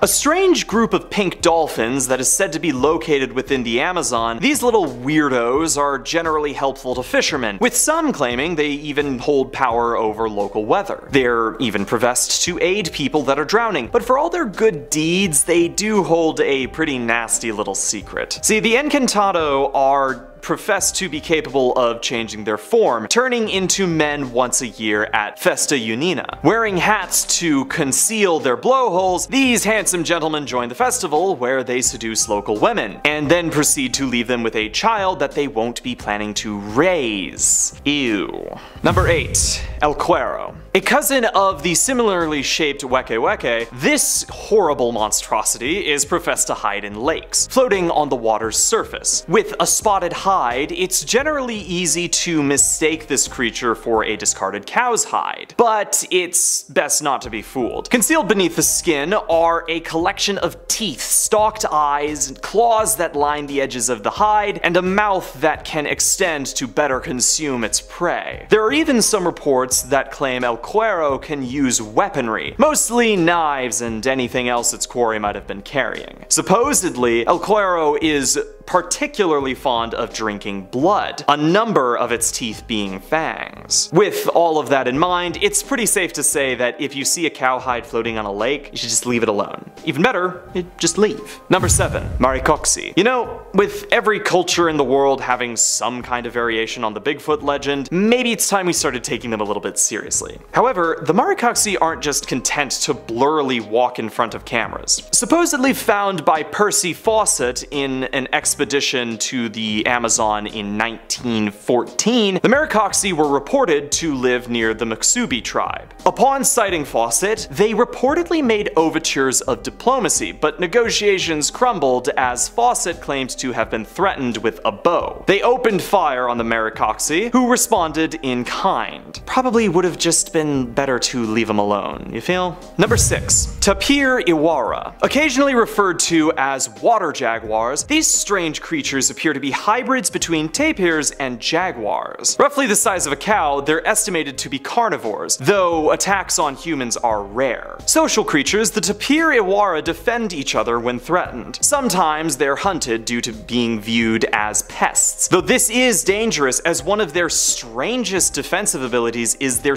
ability to steal the soul of any who approach them. Reportedly, victims have developed mental illness and symptoms of malaria after just simply seeing or smelling the Tapir Iwara. The soul can be returned so long as a professional shaman does it, but some claim that smelling salts can be enough to get the job done. Number 5. Sasi. Generally considered to be a bit of a pain in the neck, Sasi is a one-legged man wearing a red cap and smoking a pipe. Originally from the Tupi-Guarani mythology, Sasi is generally known to reside within dust devils and is commonly attributed with their creation. There are multiple versions of Sasi, and he's known to be able to even turn invisible or shapeshift into a large bird to escape capture. When given a chance, Sasi will cause mischief in just about any way he can, hiding toys, keeping popcorn from popping, dropping rakes where people will step on them. It's generally stated that if something goes wrong, 9 times out of 10 it's because Sasi thought it'd be funny. That being said, he can be captured whether with a rosary, a bottle, or even just by stealing his red cap. From there, he might become a friend. friend. But if he's treated poorly, you better watch out. Number 4. Yakumama. With the name Mother of Water, this massive serpent supposedly resides within the Amazon rainforest. Attributed with the birthing of all creatures in the famed Amazon River, Yakumama is known to hunt by ingesting massive amounts of water, which it then spits at its prey. The sheer force enough to knock out the victim, who will then be ingested by the serpent's leisure. Supposedly, if one decides to fish in any river and they see an unbelievable bounty of fish within its waters, they must blow a conch horn before engaging in their hunt. The Yakumama will then reveal itself if it's nearby, its plot foiled and the fisherman given a chance to escape. The whims of Yakumama are strange indeed, as unlike most reptiles, it doesn't always consume its prey, sometimes simply frightening them to the point where they run away, though why it does this remains to be seen. Number 3. Wallapen. A Chilean creature, the wallapen resides mostly within lakes and rivers. With the body of a sheep, the head of a cow, and flipper-like feet, this creature is supposedly capable of inducing miscarriages upon sight alone. While harmless on land, wallapen are famously violent when encountered in their natural habitat. Even stranger still, they appear to be capable of mating with both cows and sheep, which does at least explain their bizarre appearance. Some believe that they might be the source of, or a possibly younger version of El Cuero, the wallapen potentially shedding its skin, which might then be taken on by or transform into El Cuero. Regardless, these creatures are just another reason why I won't be taking a dip in any rivers anytime soon. Number 2. The Headless Mule. We don't need a headless horseman, we've got a headless horse, man. Supposedly a curse inflicted upon a sinning woman, this creature only appears between the evenings of Thursday and the mornings of Friday. It sprints between parishes, spewing flames from its neck and stopping for almost nothing as its path eventually leads to the location where its sin was committed. Supposedly, pricking the mules with a needle can temporarily stop the curse, as can tying her to a cross, but the only way to remove the curse for good is for someone to marry her. All one needs to do to avoid being trampled is to lie down and cover oneself with nails, teeth, or anything else that might shine. This will render the victim mostly invisible to the mule, who may then leave peacefully. Number 1. Patasola. Appearing as a one-legged woman, the similarities with Saucy end just about there. Her origins can vary, but usually relate to some infidelity or act of cruelty committed before her death. When resurrected, a Patasola will begin her hunt, and is deeply protective of nature and those within. While she is known for generally just causing mischief, her grievances are more squarely aimed at hunters and loggers, interfering with their work the most. Luring her prey into the forest, Patasola then drains them of their blood, and is known to be able to shapeshift into a dog or a cow. She's also famed for singing from the treetops when she's completed a hunt. In our number 10 spot, we have Nessie is real. Okay guys, the Loch Ness Monster is real. At least that's what I think after watching this recent video shot from the air looking down upon the water. There is literally a long neck looking dinosaur in the water, and it has to be Nessie himself. Herself? Is Nessie a girl? This is definitely some footage that has been buried deep by the governments of the world, including the FBI. And why, you may ask? Damn, I don't know. Perhaps the discovery of this ancient creature could mean that there's more magical creatures out there. It could mean that there is a portal to a new world in the lake. Or perhaps it means that the wizarding world of Harry Potter is real. Anyways, this video I think is substantial proof that the cryptid that is known as the Loch Ness Monster is in fact real. If you're enjoying this video, don't forget to smash that like button, as it really helps us out. In our number 9 spot, we have the Deep Sea Cryptid. Okay, this footage blew my mind when I saw it. I personally think this is proof of yet another mythical ocean creature slash cryptid that we are unaware of yet. The ocean is so big and mysterious, I bet you even mermaids exist. In August of 2018, the Japan Agency of Marine Earth Science and Technology, when they found something in the waters of Sagami Bay near Tokyo. A big creature with big glowing eyes and a gaping mouth. Now at first it appears to move, but as the camera gets closer, it appears to freeze in place. And so, since we don't see it move much, some people say that it's an illusion of a creature and that it's really just a rock that looks like it has eyes, as humans have a tendency to see faces in inanimate objects. But what if it's a creature that became aware of the fact that it was being watched and so it froze to look like a rock? This creature legit looks like it stepped right out of Monsters Inc. I don't know. Anyways, this footage could be nothing, or it could be everything, and that's why it's possible that it's being marketed as possibly nothing. In our number 8 spot, we have the hide behind. I had no idea what this was before I researched this video, but apparently there is an ancient creature known as a hide behind. And these creatures used to hide in forests and were nocturnal, and they would prey upon humans that wander the woods, such as lumberjacks. They are said to be able to conceal themselves. The creature quickly hides behind an object so it's not directly seen. This is how it's able to attack human prey, by stalking them from afar and not be seen. Anyways, now that you know what a hide behind is, this video that was captured by a grandmother certainly shows a creature that looks just like a hide behind. A shadow, if you will. If this video was not staged, and it is real, like they claim, then I definitely think this is proof of some kind of hide behind or mythical creature. Perhaps it's Bigfoot, but certainly this shadowy figure doesn't seem completely normal. In our number 7 spot, we have the Kraken. The giant squid known around the world as the Kraken is an enormous squid-like sea monster originally from Scandinavian folklore. People believe tales of the creature were created after fishermen spotted giant squid out on the water. Anyways, recently something very mysterious was discovered when zooming into the middle of the sea on Google Earth. A strange, large creature that appears to light up and looks to be very large and is creating a wake. Google Earth's measuring tool has shown that the wake is over 250 meters wide. This picture has surely had the FBI concerned, as the internet has been going crazy trying to figure out if that's a kraken, an ancient dinosaur-like fish, or an alien craft that perhaps crashed into the water or is in the water. Without a doubt though, there's something mysterious going on there. Where is the light coming from, my friends? My vote is for alien craft. That makes more sense in terms of where the light is coming from. In our number 6 spot, we have the alien sea creature. This may be our biggest piece of proof that aliens might live underneath us or in the water. This video captured from a Brazilian beach was buried deep online, probably by the FBI because of its mysteriousness. It showcases a very strange looking creature in the water that looks just like every picture of an alien that I've ever seen. Ever think about where we originally got our idea for how aliens look? Yeah, well, probably from meeting them, or possibly from seeing creatures like this. This creature looks like it has arms and legs and is just walking around the shore and isn't seemingly looking threatening, just going about and doing its thing. It was described as a jellyfish-like monster. If that isn't an alien, then please explain to us what that is. Conclusion?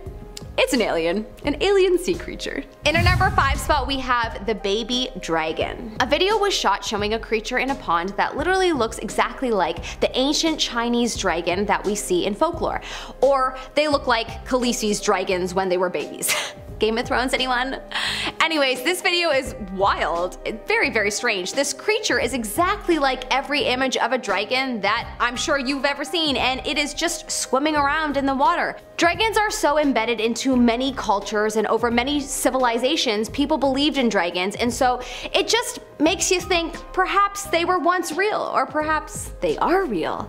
It's possible though that the old civilizations just stumbled across dinosaur bones that made them think fire-breathing dragons were real too. That's very possible. But in any case, this specific video hasn't been proven to be real, so it's possible that it's fake. But if it were to be real, I'm sure a narrative would be spun around it, because that would be a massive discovery that humans may not be ready for. In our number 4 spot, we have Bigfoot. Look, there are so many stories and supposed sightings of the Mudman, Bigfoot, and honestly, this one is the most interesting one yet.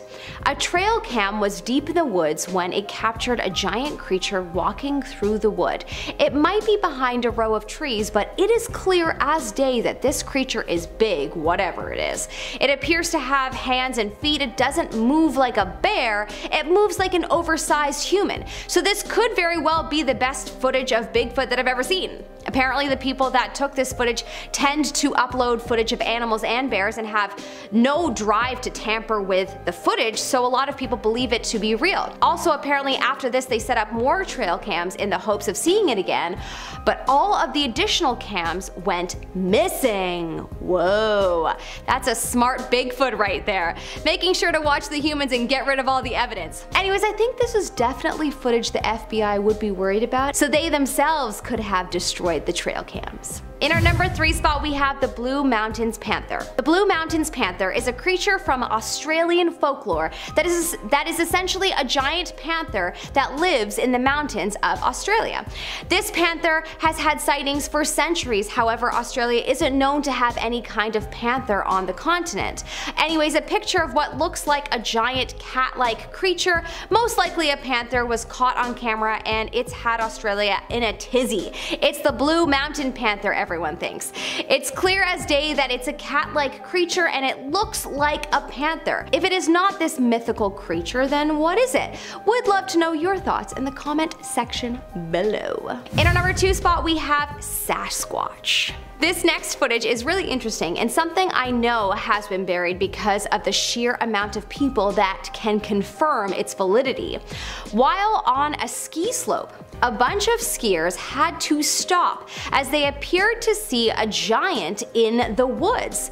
Everything you have ever heard about Sasquatch would describe what these people saw. Hairy, ape-like, living in the woods. The footage captured shows it trying to hide, but without a doubt it was seen by many, and that would certainly put a dent in the theory that Sasquatch is a mythological creature. Some people think that our human ancestors or relatives could have survived into the modern era, and so this creature could just be a human ancestor. If this is true, then 1, there must be 2 of them to have continued on the species like this, or 2, if there's only 1, is this an immortal human ancestor from centuries ago? The latter would certainly be cooler.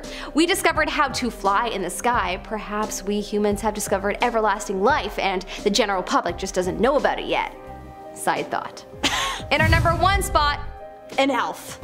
On a First Nation reserve in Saskatchewan, a strange creature was caught on camera that quite possibly the FBI doesn't want you to see. In the video you see a creature go behind a large rock when the person recording the video turns their light on. It's kinda hard to make out exactly what it is. Some people think that it's an elf, or a fairy, or a wendigo. A type of shape-shifting creature that is evil. Honestly, I don't know what it is, but it appears to be some kind of mythical creature. People have been reporting seeing this monster for thousands of years, and so it makes you think that there might be something to this video, and it could very well showcase something no human has officially been able to confirm before on camera. I hope it's an elf. That sounds way better than an evil shapeshifter.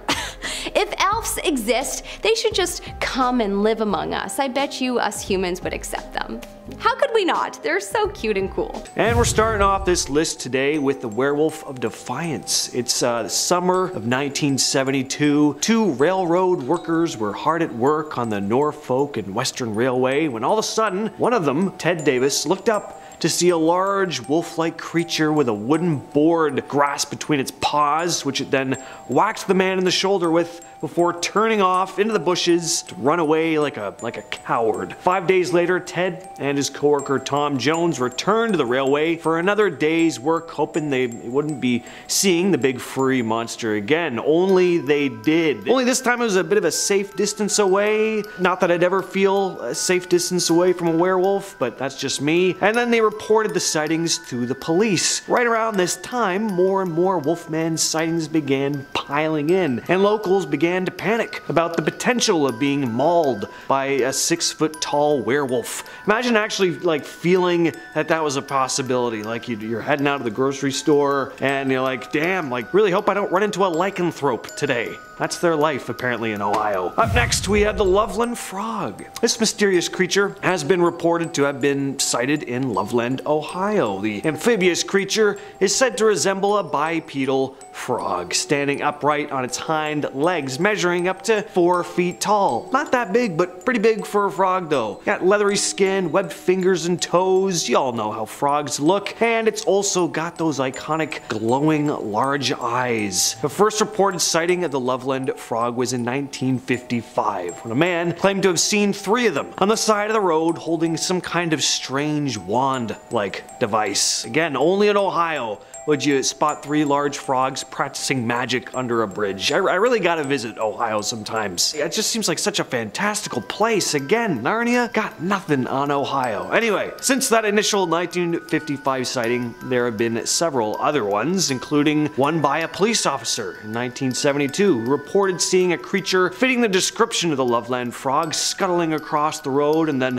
hopping over the guardrail into the Little Miami River. Another officer even claimed to have shot at the creature, but it escaped. Some people believe the Loveland frog is an escaped exotic pet or mutated frog, while others speculate that it is a supernatural type of creature. At number 8 on the list, we have melonheads. The melonheads are a group of cryptids that have been reported to have been sighted in various locations in Ohio, but are primarily found in the Cleveland suburb of Kirtland. These creatures are said to be small in stature, with large, bulbous heads and distorted facial features. According to legend, they were the result of an experiment gone wrong in which scientists conducted unethical experiments on orphans, resulting in the creation of these strange bobble-headed beings. Some variations of the story also claim that the melonheads are the descendants of a family who suffered from a rare genetic disorder, maybe, that caused their heads to grow abnormally large. Some even say they could be of extraterrestrial origin, which whatever they are though, I want to see one. I'm telling you, I'm coming to Ohio to go on a full cryptid scavenger hunt, and I'd better see me a weird deformed melonhead. At number 7, it's Bessie. The Bessie Lake Monster, or the Lake Eerie Monster. It's a legendary creature that is said to inhabit Lake Eerie. The creature is described as a big, similar in appearance to Loch Ness Monster, kinda long-necked, humpback, as well as a serpentine, kind of dinosaur-like body. The first reported sighting of Bessie dates back to 1973, when a duck hunter saw a large serpentine-like creature thrashing in the lake and startled by his gunshots. And since then, numerous sightings have been reported over the years. Some eyewitnesses claim to have seen the creature swimming close to their boats or even on the shore, while others have reported hearing strange, eerie sounds coming from the water. Despite many attempts to capture or study the creature, there is no concrete evidence of its existence. However, the legend of Bessie persists, and many people believe that there is something mysterious lurking beneath the surface of Lake Eerie. When it comes, to creatures that reside in the water, I gotta say, seems plausible. We don't spend a lot of time underwater, Lots could be lurking in those murky depths. You never know. Number 6, Mothman of Gallia County. Most of us have probably heard of the infamous Mothman. Large, winged, glowing red eyes. It was first reported in West Virginia in 1966, but one of the most famous sightings of this large flying insect was over the Silver Bridge that connected Point Pleasant, West Virginia to the village of Gallipolis, Ohio. I'm not sure if I'm pronouncing that right, but I think it's Gallipolis. This sighting happened just a year after the first reported Mothman sighting, and right around the time when the creature was spotted on the Silver Bridge, it collapsed. And some still believe that this mysterious cryptid was the one responsible. There have also been reported Mothman sightings before other big disasters, which has led some to speculate as to whether Mothman is a bad omen or if it is simply appears as kind of like a warning of impending doom, bad or good. Orange eyes. Now, this is a Sasquatch type creature that could very well be the same type of creature as a couple others we'll be discussing on the list. There are many Sasquatch variations seen throughout Ohio, but This one is famous for, as you could probably imagine, it's got these glowing orange eyes. There have been reports of strange creatures with orange eyes lurking in Ohio, said to reside in the Riverside Cemetery before moving to the woods by Mill Lake. Witnesses described the creature as resembling a large bipedal humanoid with a muscular build and a hunched posture. Its eyes, once again, seem to emit an otherworldly glow. The creature is reportedly very fast and agile and has been known to vanish into thin air when pursued. Some locals believe that Orange Eyes is a Bigfoot type creature, but there are also those theories that maybe a kind of supernatural being or extraterrestrial entity as well. At number 4, we have Dogman. Most Dogman reports come out of Michigan, but there have been sightings in Ohio as well. According to witnesses, the Dogman is a bipedal, wolf-like creature that stands between 6 and 7 feet tall with a muscular build and a snarling dog-like face. The first reported sightings of the Dogman in Ohio occurred in the late 1980s. Since then, there have been numerous other sightings reported in the state. Witnesses have reported seeing the creature hunting in the woods, stalking prey, and even running across highways at high speeds. Some skeptics believe that the sightings, of course, may be misidentifications of known animals like bears or wolves, while others believe that the Dogman is a real undiscovered species that is yet to be officially documented by science. Number 3, the Crosswick Monster. Now, there's only one report of this cryptid, but it's quite the entertaining tale. It's like something out of a classic 1950s monster movie or something like that, and it's a pretty famous piece of Ohio cryptid folklore. The story goes that in 1882, two boys, Ed and Joe Lynch, began hearing strange sounds coming from the tall grass of a bush behind them. They were fishing, and then before they had time to think, a large four-legged lizard creature popped out from the bushes and began making its way toward them. The boys tried to make their escape, but it caught the 13-year-old Ed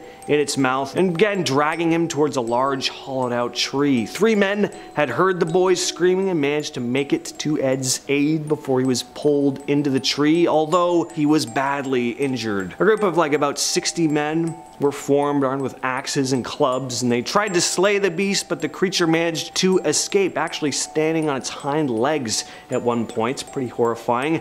The group chased the creature, which retreated into a hole under a large hill of rocks. The creature was never seen again. Described as black and white in color and roughly 12 feet in length. Number 2, the Minerva Monster. This has to be one of the most famous Sasquatch sightings in Ohio. In August of 1978, in the village of Minerva, the first sighting of the creature was reported by the Caton family, who'd seen a large hairy creature in the gravel pit outside of their property, looking to be about 300 pounds. Soon became known as the Minerva Monster and terrorized the Caton family on more than one occasion. They described seeing it peering through their kitchen window one night, awful, and when police came to investigate, they saw large footprints around their home with a terrible smell lingering in the air. The creature was also reported to have thrown rocks at their home one day, and they even reported seeing 2 large hairy bipeds on a hill by the strip mine near their property. The family has been adamant about what they saw ever since, and their story has remained consistent. It wasn't just the Catons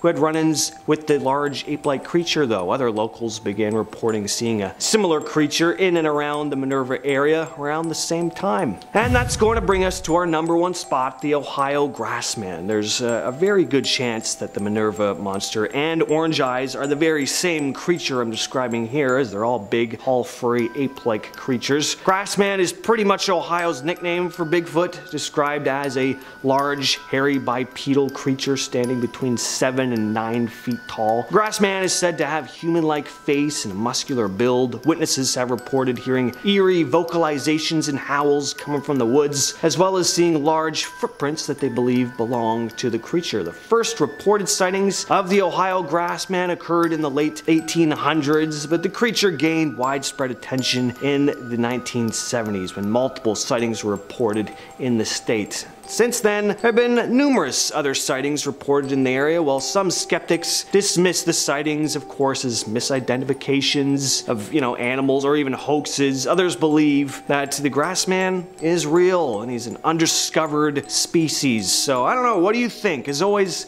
let me know your thoughts in the comments. In the vast, untamed wilderness of Texas, whispers of a fearsome creature known as the Wampus Cat have echoed through the ages. Countless locals hailing from remote towns and ranches claim to have encountered this enigmatic cryptid, leaving an indelible mark on the region's folklore. Descriptions of the Wampus Cat vary, but a common thread weaves throughout. It's a creature with the body of a monstrous feline, possessing sleek black fur that glistens under the moonlight. Its piercing, glowing eyes pierce through the darkness, striking fear into the hearts of those who dare to gaze upon it. As diverse as the Lone Star State itself, some say the Wampus Cat prowls silently in the dense pine forests of East Texas, emitting blood-curdling cries that reverberate through the night. Others claim to have witnessed the creature sprinting across open plains, leaving behind a trail of shattered trees and trampled earth. The bravest souls speak of unsettling encounters near secluded water sources where the Wampus Cat is said to drink, its presence sending wildlife scattering in terror. Those who have encountered the Wampus Cat speak of an uncanny primal energy emanating from the creature. Its presence is said to invoke an inexplicable sense of dread, as if crossing paths with an otherworldly force deeply rooted in the untamed heart of Texas. Whether the Wampus Cat is an embodiment of ancient Native American legends or a creature yet to be fully understood, we still don't know. Number 9, the Chupacabra. The Chupacabra is a legendary creature that has gained notoriety throughout the world. Sightings reported across Latin America, the United States. The creature is described as having a reptilian or canine-like appearance with large fangs and a pronounced spine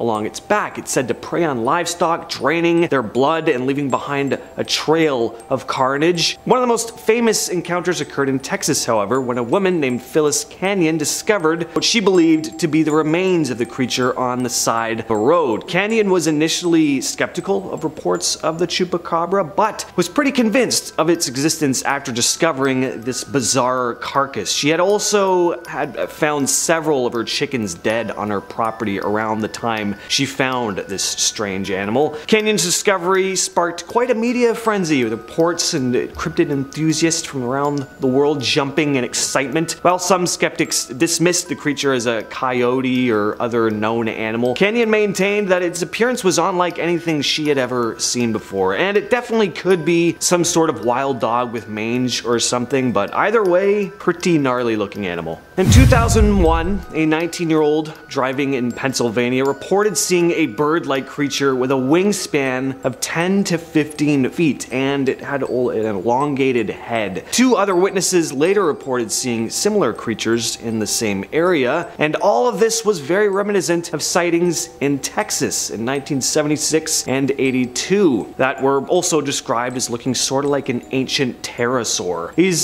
sightings in Texas occurred near the location where the fossil of a large pterosaur was first discovered. And what was most fascinating about these sightings, right, they seemed to have occurred close together in waves, so it seems like people were really seeing something. One possible explanation could be the frigate bird, which can have a wingspan of up to 8 feet. Frigate birds tend to soar for long periods and only land to tend to their young. At number 7, we have Sasquatch, because these things are everywhere, apparently. Everyone has their own version of this big hairy beast. So look, Sasquatch needs no introduction, but I'm gonna give the big hairy lug one anyway. The Sasquatch, or Bigfoot as he's commonly known, is basically the ultimate celebrity cryptid. Everyone knows who he is, but nobody has actually seen him in person, or have they? Apparently, Texas is home to many Bigfoot sightings. It seems that he's been spotted more than a few times wandering around in the woods. Some people claim that he's up to 10 feet tall, because everything is bigger in Texas, covered in hair, and smells like a wet dog. Others say that he's more of a gentle giant who just wants to be left alone. All I know is there really are Bigfoot roaming around in the wilderness of Texas. They gotta be just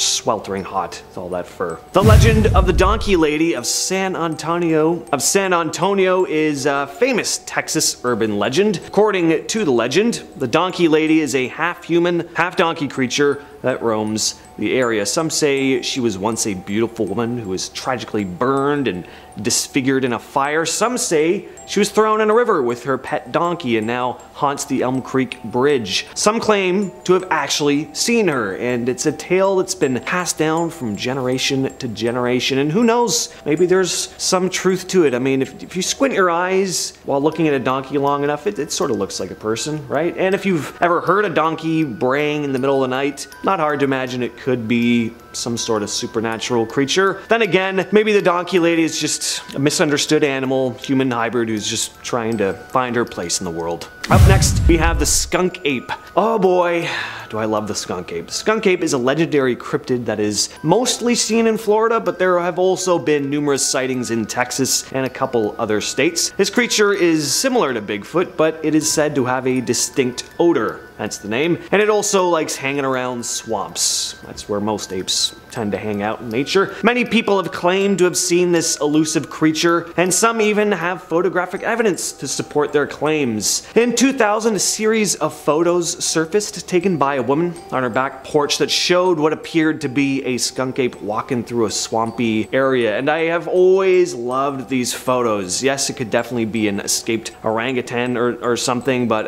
it's pretty freaky nonetheless. And if it is a costume, which I really don't think it is, it's got to be a pretty damn good one. The photos were taken in Florida, but it's not surprising that there have been sightings in Texas as well. After all, Texas is a vast state with plenty of forests and wilderness areas where a creature like the skunk ape could hide. Despite the many sightings and alleged evidence, there are still skeptics who don't believe in the existence of skunk ape, but for those who have seen it or have smelt its distinctive odor, there's no denying there is something strange and mysterious lurking in the swamps and woods, Florida and Texas. The black-eyed children. Black-eyed children are a mysterious and creepy phenomenon that have captivated the attention of paranormal enthusiasts for years. The supposed sightings involve encountering children with completely black eyes, just no sclera in there, and they seem to appear out of nowhere and ask to be let into people's homes or vehicles. Sometimes they ask you to help them with a small favor, but their true intentions are sinister because they have pure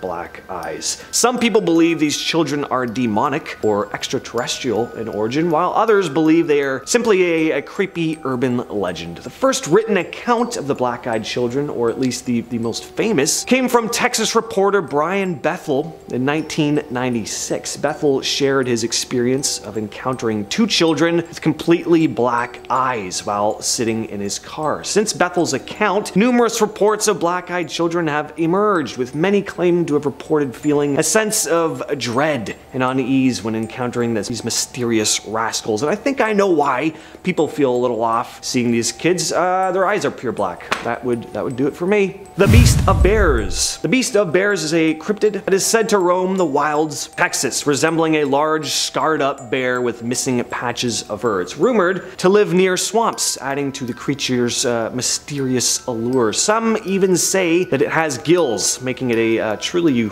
unique and peculiar creature. What kind of bizarre mashup of things is this? Goatman apparently has gills too, so why are all these big hairy Texas monsters also aquatic? Anyway, the Beast of Bears also boasts large red eyes like those of the Mothman, which only adds to the intrigue surrounding this cryptid. The first sighting of the Beast of Bears was in 1973 at a camping spot near the town of Alice, Texas. Since then, over 31 sightings have been reported, with the most recent being in a backyard outside Crestview, Florida. However, the Beast of Bears is most closely associated with Texas. Many reports of sightings coming from various parts of the state. Despite skeptics dismissing the Beast of Bears as a hoax, there is evidence to suggest that the creature may be real. Even a drawing of the creature suggests that it may be found not only in Texas, but also up in Canada. Some have even linked the Beast of Bears to Inuit stories about giant bears that drag people underwater and eat them. And coming in at number 2, the Lake Worth Monster. The Lake Worth Monster, also known as the famous Goatman, is a cryptid that has long captivated the attention of Texans. Sightings of the creature began in the summer of 1969, when a group of people reported encountering a strange half-man, half-goat-like creature near Lake Worth, just outside of Fort Worth. Descriptions of the creature vary, but most witnesses report seeing a towering, hairy beast with a goat's head, cloven hooves, and the ability to leap great distances. Some descriptions of the strange beast, and some even describe it as having fishy scales all over its body, which don't seem to fit. But anyway, over the course of several weeks, the creature was allegedly sighted by numerous individuals, leading to a media frenzy and an increased public interest in the elusive creature. One article, written by reporter Jim Mars, was written with the, I gotta say, hilarious headline, "Fishy man-goat terrifies couple parked at Lake Worth." Love that. Some locals claimed the creature was aggressive, throwing car tires and rocks at those who stumbled upon it, while others reported it simply observing them from a distance. And finally, we have the NASA gargoyle. There have been multiple sightings of this mysterious creature, but the first reported sighting, and definitely the most famous, was from NASA employee Frank Shaw, who worked in Houston's Johnson Space Center. Shaw had reported walking back to his car after his shift and spotted what looked to be a large, winged, jet-black humanoid creature perched on one of the Space Center's buildings. Suddenly, it started unfurling its wings, which apparently made this awful crackling sound, and then it just swooped into the air. I'm picturing the creature from Jeepers Creepers here, so not pleasant. Shaw had been completely stunned, frozen in fear at the sight of whatever this beast was, but suddenly kind of snapped out of it as soon as the thing flew into the air and started making his way back to his car, where in classic horror movie fashion, he struggled to get his keys into the door. I'm picturing him just kind of like dropping them a couple times. But he finally got into his car and just flew out of there. Here's what's really interesting about this incident though. Apparently there were other employees at the station who had also had encounters with the winged monstrosity. Apparently there had been a file opened on the creature just a few months before Shaw saw it, after 2 German shepherds at the station had been found completely mutilated in the same area as Shaw's sighting, so that's pretty interesting. Starting us off at number 10, the Kraken. The subject of many a superstitious sailor, this creature originated from Scandinavian folklore and is depicted as an aggressive, cephalopod-like creature capable of destroying entire ships and dragging sailors to their doom. Legends say that the creature could even devour a whole ship and its crew in entirety, and if that didn't work, it would swim around the ship in circles to create a whirlpool, sucking the ship down into the deep, dark depths of the sea. Though it seems like a death sentence, many sailors would take the risk and approach the beast, as it said huge schools of fish would surround the creature, and I guess they wanted to take their chances. And now, one Reddit user, Brave and Butter, believes they saw one on Google Maps. Their post says, quote, "I'm sure I'm not the first to find this, but it seems to be some sort of kraken. The spot in question is near a place called Deception Island in the Antarctic region, and they theorize that the dark spot on the bottom left is actually the giant squid-like creature from A Sailor's Nightmare." I mean, to be fair, we do know of actual giant cephalopods that have been caught, though not the size told in tales of the Kraken, but still, there could be some truth here. What do you think? Next up at number 9, Kentucky Beast. Off Highway 119 in Bell County, Kentucky, a few friends posted online saying they saw an inhuman creature right where, quote, "the Christmas store used to sit on 119 outside of Callaway on the right side of the road in the field with all the white cows," which sounds like a very specific location. According to the Google Maps details, the cryptid was some kind of large gray creature with the head of a man and unusually sized paws that left huge prints in the area. So yeah, not something you plan to see on the highway. According to the description, some people think they could have seen some kind of dog man, but honestly, who knows? From the sounds of it, it doesn't seem like they stuck around long enough to get a good look at this mysterious beast, and you know what? I don't blame them. Whatever it is, hopefully it comes in peace. Next up at number 8, Mothman. The legend of Mothman began in 1966 West Virginia after a group of grave diggers working late spotted an incredibly strange creature soaring over their heads, jumping from tree to tree. But it didn't stop there. Soon others were reporting a similar creature, described as measuring 7 feet tall, with beady red eyes and a wingspan of 10 feet, able to travel at incredibly fast speeds. Which, truthfully, kind of sounds like a demon if you ask me, but let's hope not. Now, there wasn't much evidence to back up this terrifying cryptid until one Reddit user posted it to a Mothman subreddit with a Google Maps image that appears to be the Mothman in plain sight in a forest. Many of the comments on this post claim how terrifying this is and how this proves once and for all that the cryptid is real. But I'll be honest, I might need a little more convincing. While this image certainly looks like a perfect match to the Mothman, I must admit it does kind of look like someone is wearing a suit. But hey, maybe I am wrong, and maybe we should be very worried that someone finally captured evidence of this terrifying creature. Coming in at number 7, fairies. Now, some of you who aren't familiar with fae might be asking yourself at this point, what could these adorable little creatures be doing on a list for terrifying cryptids? Well, unlike what Disney would have you believe, fairies come in many different forms and can be very scary creatures, and messing with any kind of fae is definitely a very, very, very bad idea. Now, luckily for this next person, they don't seem to have angered whatever it is they saw, but I can only imagine how terrifying it would have been in the moment. Reportedly, a 15-year-old boy was out for a walk when he spotted 2 strange creatures fishing. The cryptids were very short, unlike the size of any human he had ever seen, dressed in all green, wore brown shoes, and were talking to each other in Gaelic before they noticed him and vanished almost immediately. After they disappeared, the boy got closer to the spot he saw them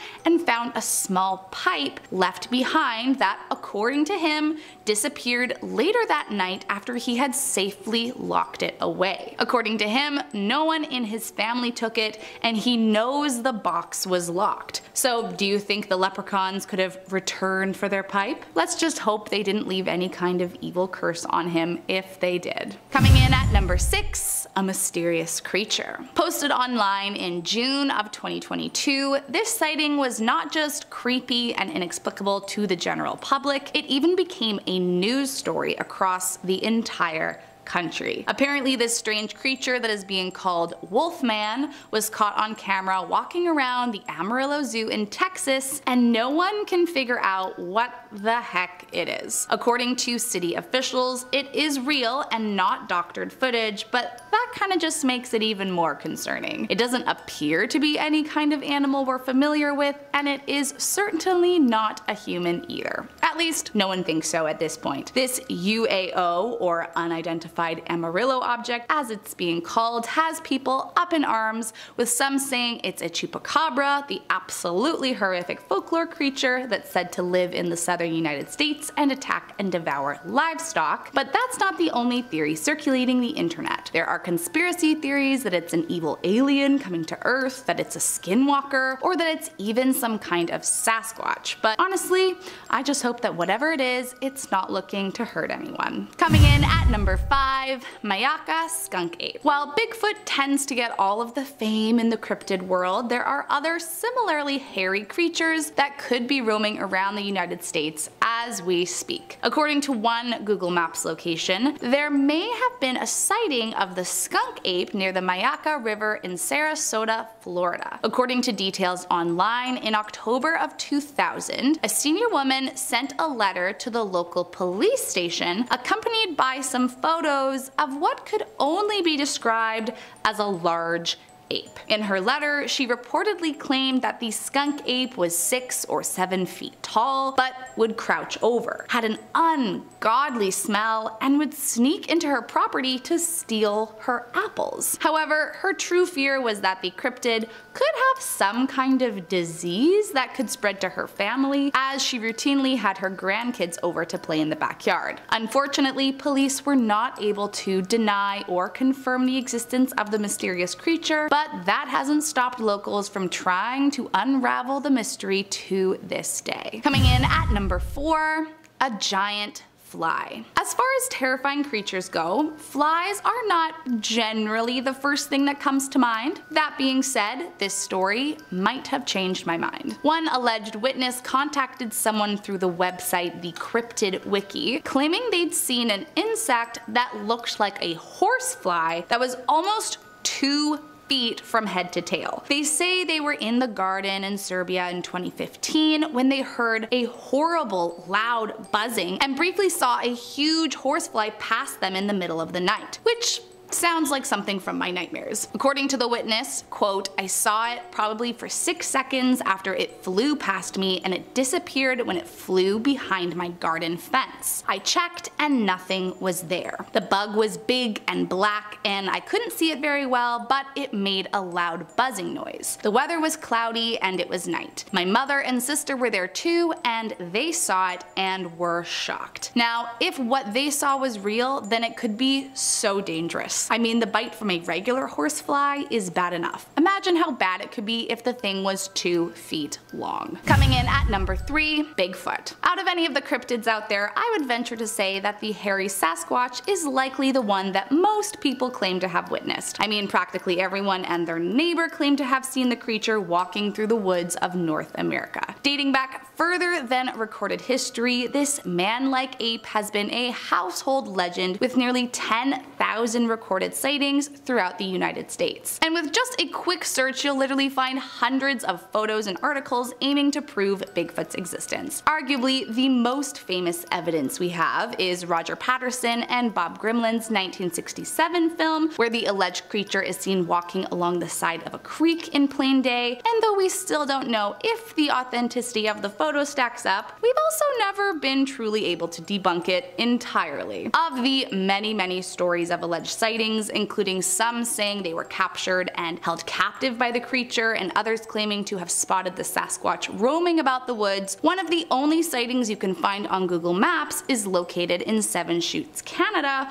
where a photo of a large, broad-shouldered humanoid creature covered in hair shocked everyone who stumbled upon it. However, considering these things roam around the woods, I highly doubt it's still in the same spot as it was captured on Google. Coming in at number 2, Lake Monster. If you grew up in the Okanagan Valley of British Columbia, then you are no stranger to this mythological sea creature. But could it be that there is more to Ogopogo than we thought? The tale of the creature dates back thousands of years, with the Salish indigenous people having passed along stories about a spirit of the lake, which was later turned into what we now call Ogopogo after white settlers landed and began altering the stories. Described as a serpentine creature with smooth skin and a length of up to 50 feet, it's said to move at incredible speeds using its powerful tail as a propeller to speed through the lake. The first alleged sighting dates back to 1872 by a woman named Susan Allison, who was the first white settler to live in the region, but she has not been the only one to come forward with so-called evidence. In the 1980s, a tourist agency offered a cash reward for anyone with proof of the beast,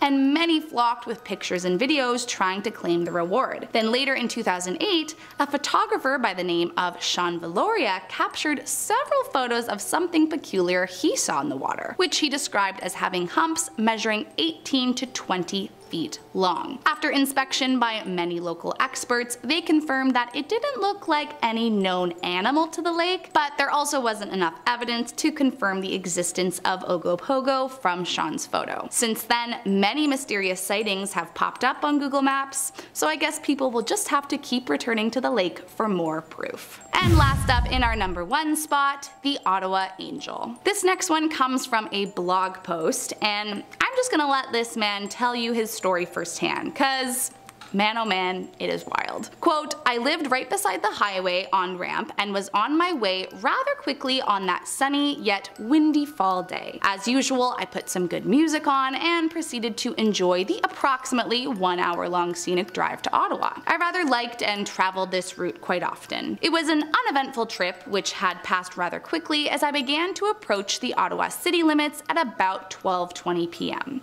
At this point, in broad daylight, without a cloud in the sky, I caught my eye up ahead in the distance on what at first came to mind as a very large seagull due to its white and gray appearance. But he soon realized it was something much stranger than a seagull. Quote, I then noticed what looked like outstretched arms connected to a human-looking torso with a head and what I call legs, but which in fact more closely resembled a long serpent-looking tail flowing behind this winged being at the time. I do realize how strange this may sound, but I assure you that it is unfortunately all too real. He did not appear friendly or welcoming, and I will never forget the last seconds that I could see him and his ominous glare. So what could this thing have been? Some kind of angel? Or some kind of demon perhaps? I guess we'll never know. But if it ever does return, we know where to find it. Starting off at number 10 now, we have Cropsey. Some of you guys may have heard me talk about this one before. It's the story of the boogeyman of Staten Island. He was rumored to be a homicidal maniac who escaped from a mental asylum. He would hunt for children and drag them back to the ruins of a hospital where he lived. Witnesses always said that he had a hook for a hand. These stories were meant to scare kids, perhaps even told to them by their own parents who wanted them to be more wary of strangers. Then, in 1972, the boogeyman became real. News broke of a real-life corpsey man called Andre Rand. He was a former janitor at the local school for mentally disabled children. Rand was arrested in connection with the disappearance of Jennifer Schweiger, a 12-year-old girl with Down syndrome. He lost his job over the case and moved into the now abandoned school that he used to work in. He was eventually convicted of murder, and police connected him to the disappearance of 4 other children. No bodies were ever recovered. Moving on now to number 9, guys, we have the Bunny Man. I talked about this legend in my West Virginia video, if you remember. The story goes that in 1904 a mental asylum closed down. While transferring inmates to a new facility, one of the buses crashed. Most of the people in it were killed or captured trying to escape, but one actually did escape, known as the Bunny Man. He would then roam the land, hunting rabbits and then leaving their half-eaten carcasses for the locals to find. Sometimes they will be hanging from a tree or a bridge. Although there are parts of the story that just don't add up, something strange happened in 1970. A couple driving their car at night had an axe thrown through their window by a man in a bunny suit. 2 weeks later, another man found an axe-wielding guy in a bunny suit chopping wood nearby who was gone by the time police arrived. Are these linked together somehow? Is there more truth to this than meets the eye? Moving on now to number 8, we have the body under the bed. Ever since hotels and motels have become a common part of society, people have swapped stories about guests who discovered that the mattress they were sleeping on was either above or even stuffed with the body of a murder victim. A grisly tale for sure, but one that was confined to the realms of myths and legend. Then, in 1999, a case in Colorado occurred involving a couple who slept on a mattress containing a body. The police kept the details of that close to their chest, but in 2010 a huge story broke when guests at a Memphis motel discovered they had been sleeping above the body of Sony Millbrook, a missing person at the time. Her boyfriend, Lakeith Moody, was convicted of the crime. Many people were horrified and vowed to give their hotel beds a closer inspection next time. Next up at number 7 now, guys, we have the Maine Robber. That's M-A-I-N-E. The state. For many years, visitors to Maine's North Pond have reported that something strange was going on there. Time after time, people reported that things were going missing. Not just one person, one time, many people, many times. Batteries and food would vanish from cabins, while flashlights just disappeared from camping tents. People thought either the earth itself was swallowing it all up, or there was a thief at work. It turns out they were right about that. In 2013, a game warden discovered Christopher Knight living alone in the woods. For 27 years, this man had been there watching hikers, canoeists and other visitors to the area. When taken in for questioning, Knight admitted that he was responsible for around 40 robberies a year. I mean, stealing batteries is one thing, but I feel like if you were being watched all those years and then you were proven right about it, that would be even creepier. At the number 6 spot now, we have the Falling Lawyer. Now, I've lived in Toronto for quite a few years now, and I've personally heard this story floating around the place, but I never thought it was actually true until now. They say that years ago there was a lawyer who loved to show off how strong his office windows were in his building that overlooked the city. Every time someone came to visit, he would take a long run up,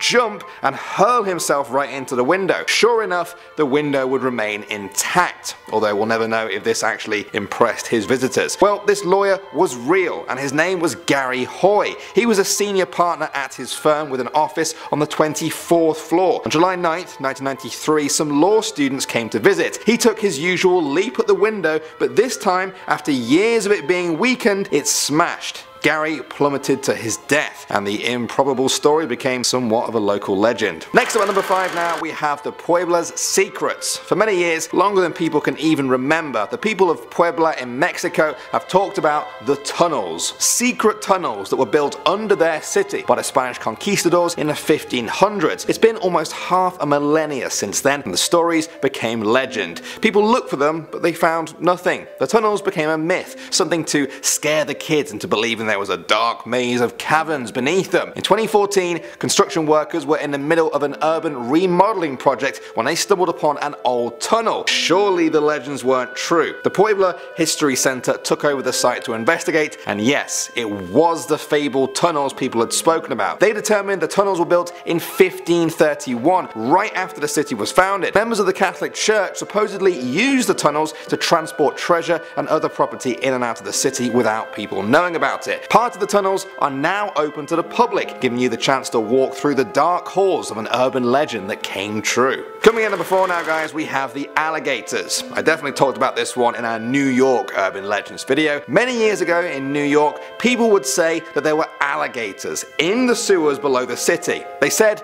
a young boy once flushed his pet alligator down the toilet. Years later, he reached into the sewer grate to retrieve a lost baseball. At that moment, a fully grown alligator leapt up from below and ripped his arm clean off. The same alligator he had flushed away. Many people dismissed the whole story. Alligators, New York, crazy. However, in 1959, Teddy May, the commissioner of New York during the time of these rumors, wrote about the alligators in his tell-all book. He said that he and his inspectors did find alligators in the New York sewers in 1935. They were up to 2 feet in size. It took 2 years for them to clear them all out, more than enough time for the facts to get blurred with fiction. Moving on to number 3 now, we have the Dog Boy. For many people in Arkansas, they know the stories of the Dog Boy. Kids swap tales of a werewolf-like man who roams around the town of Quitman. Some even say they've seen him. Many of them might not know that the story is somewhat based in real life. Gerald Bettis was born in Quitman in 1954.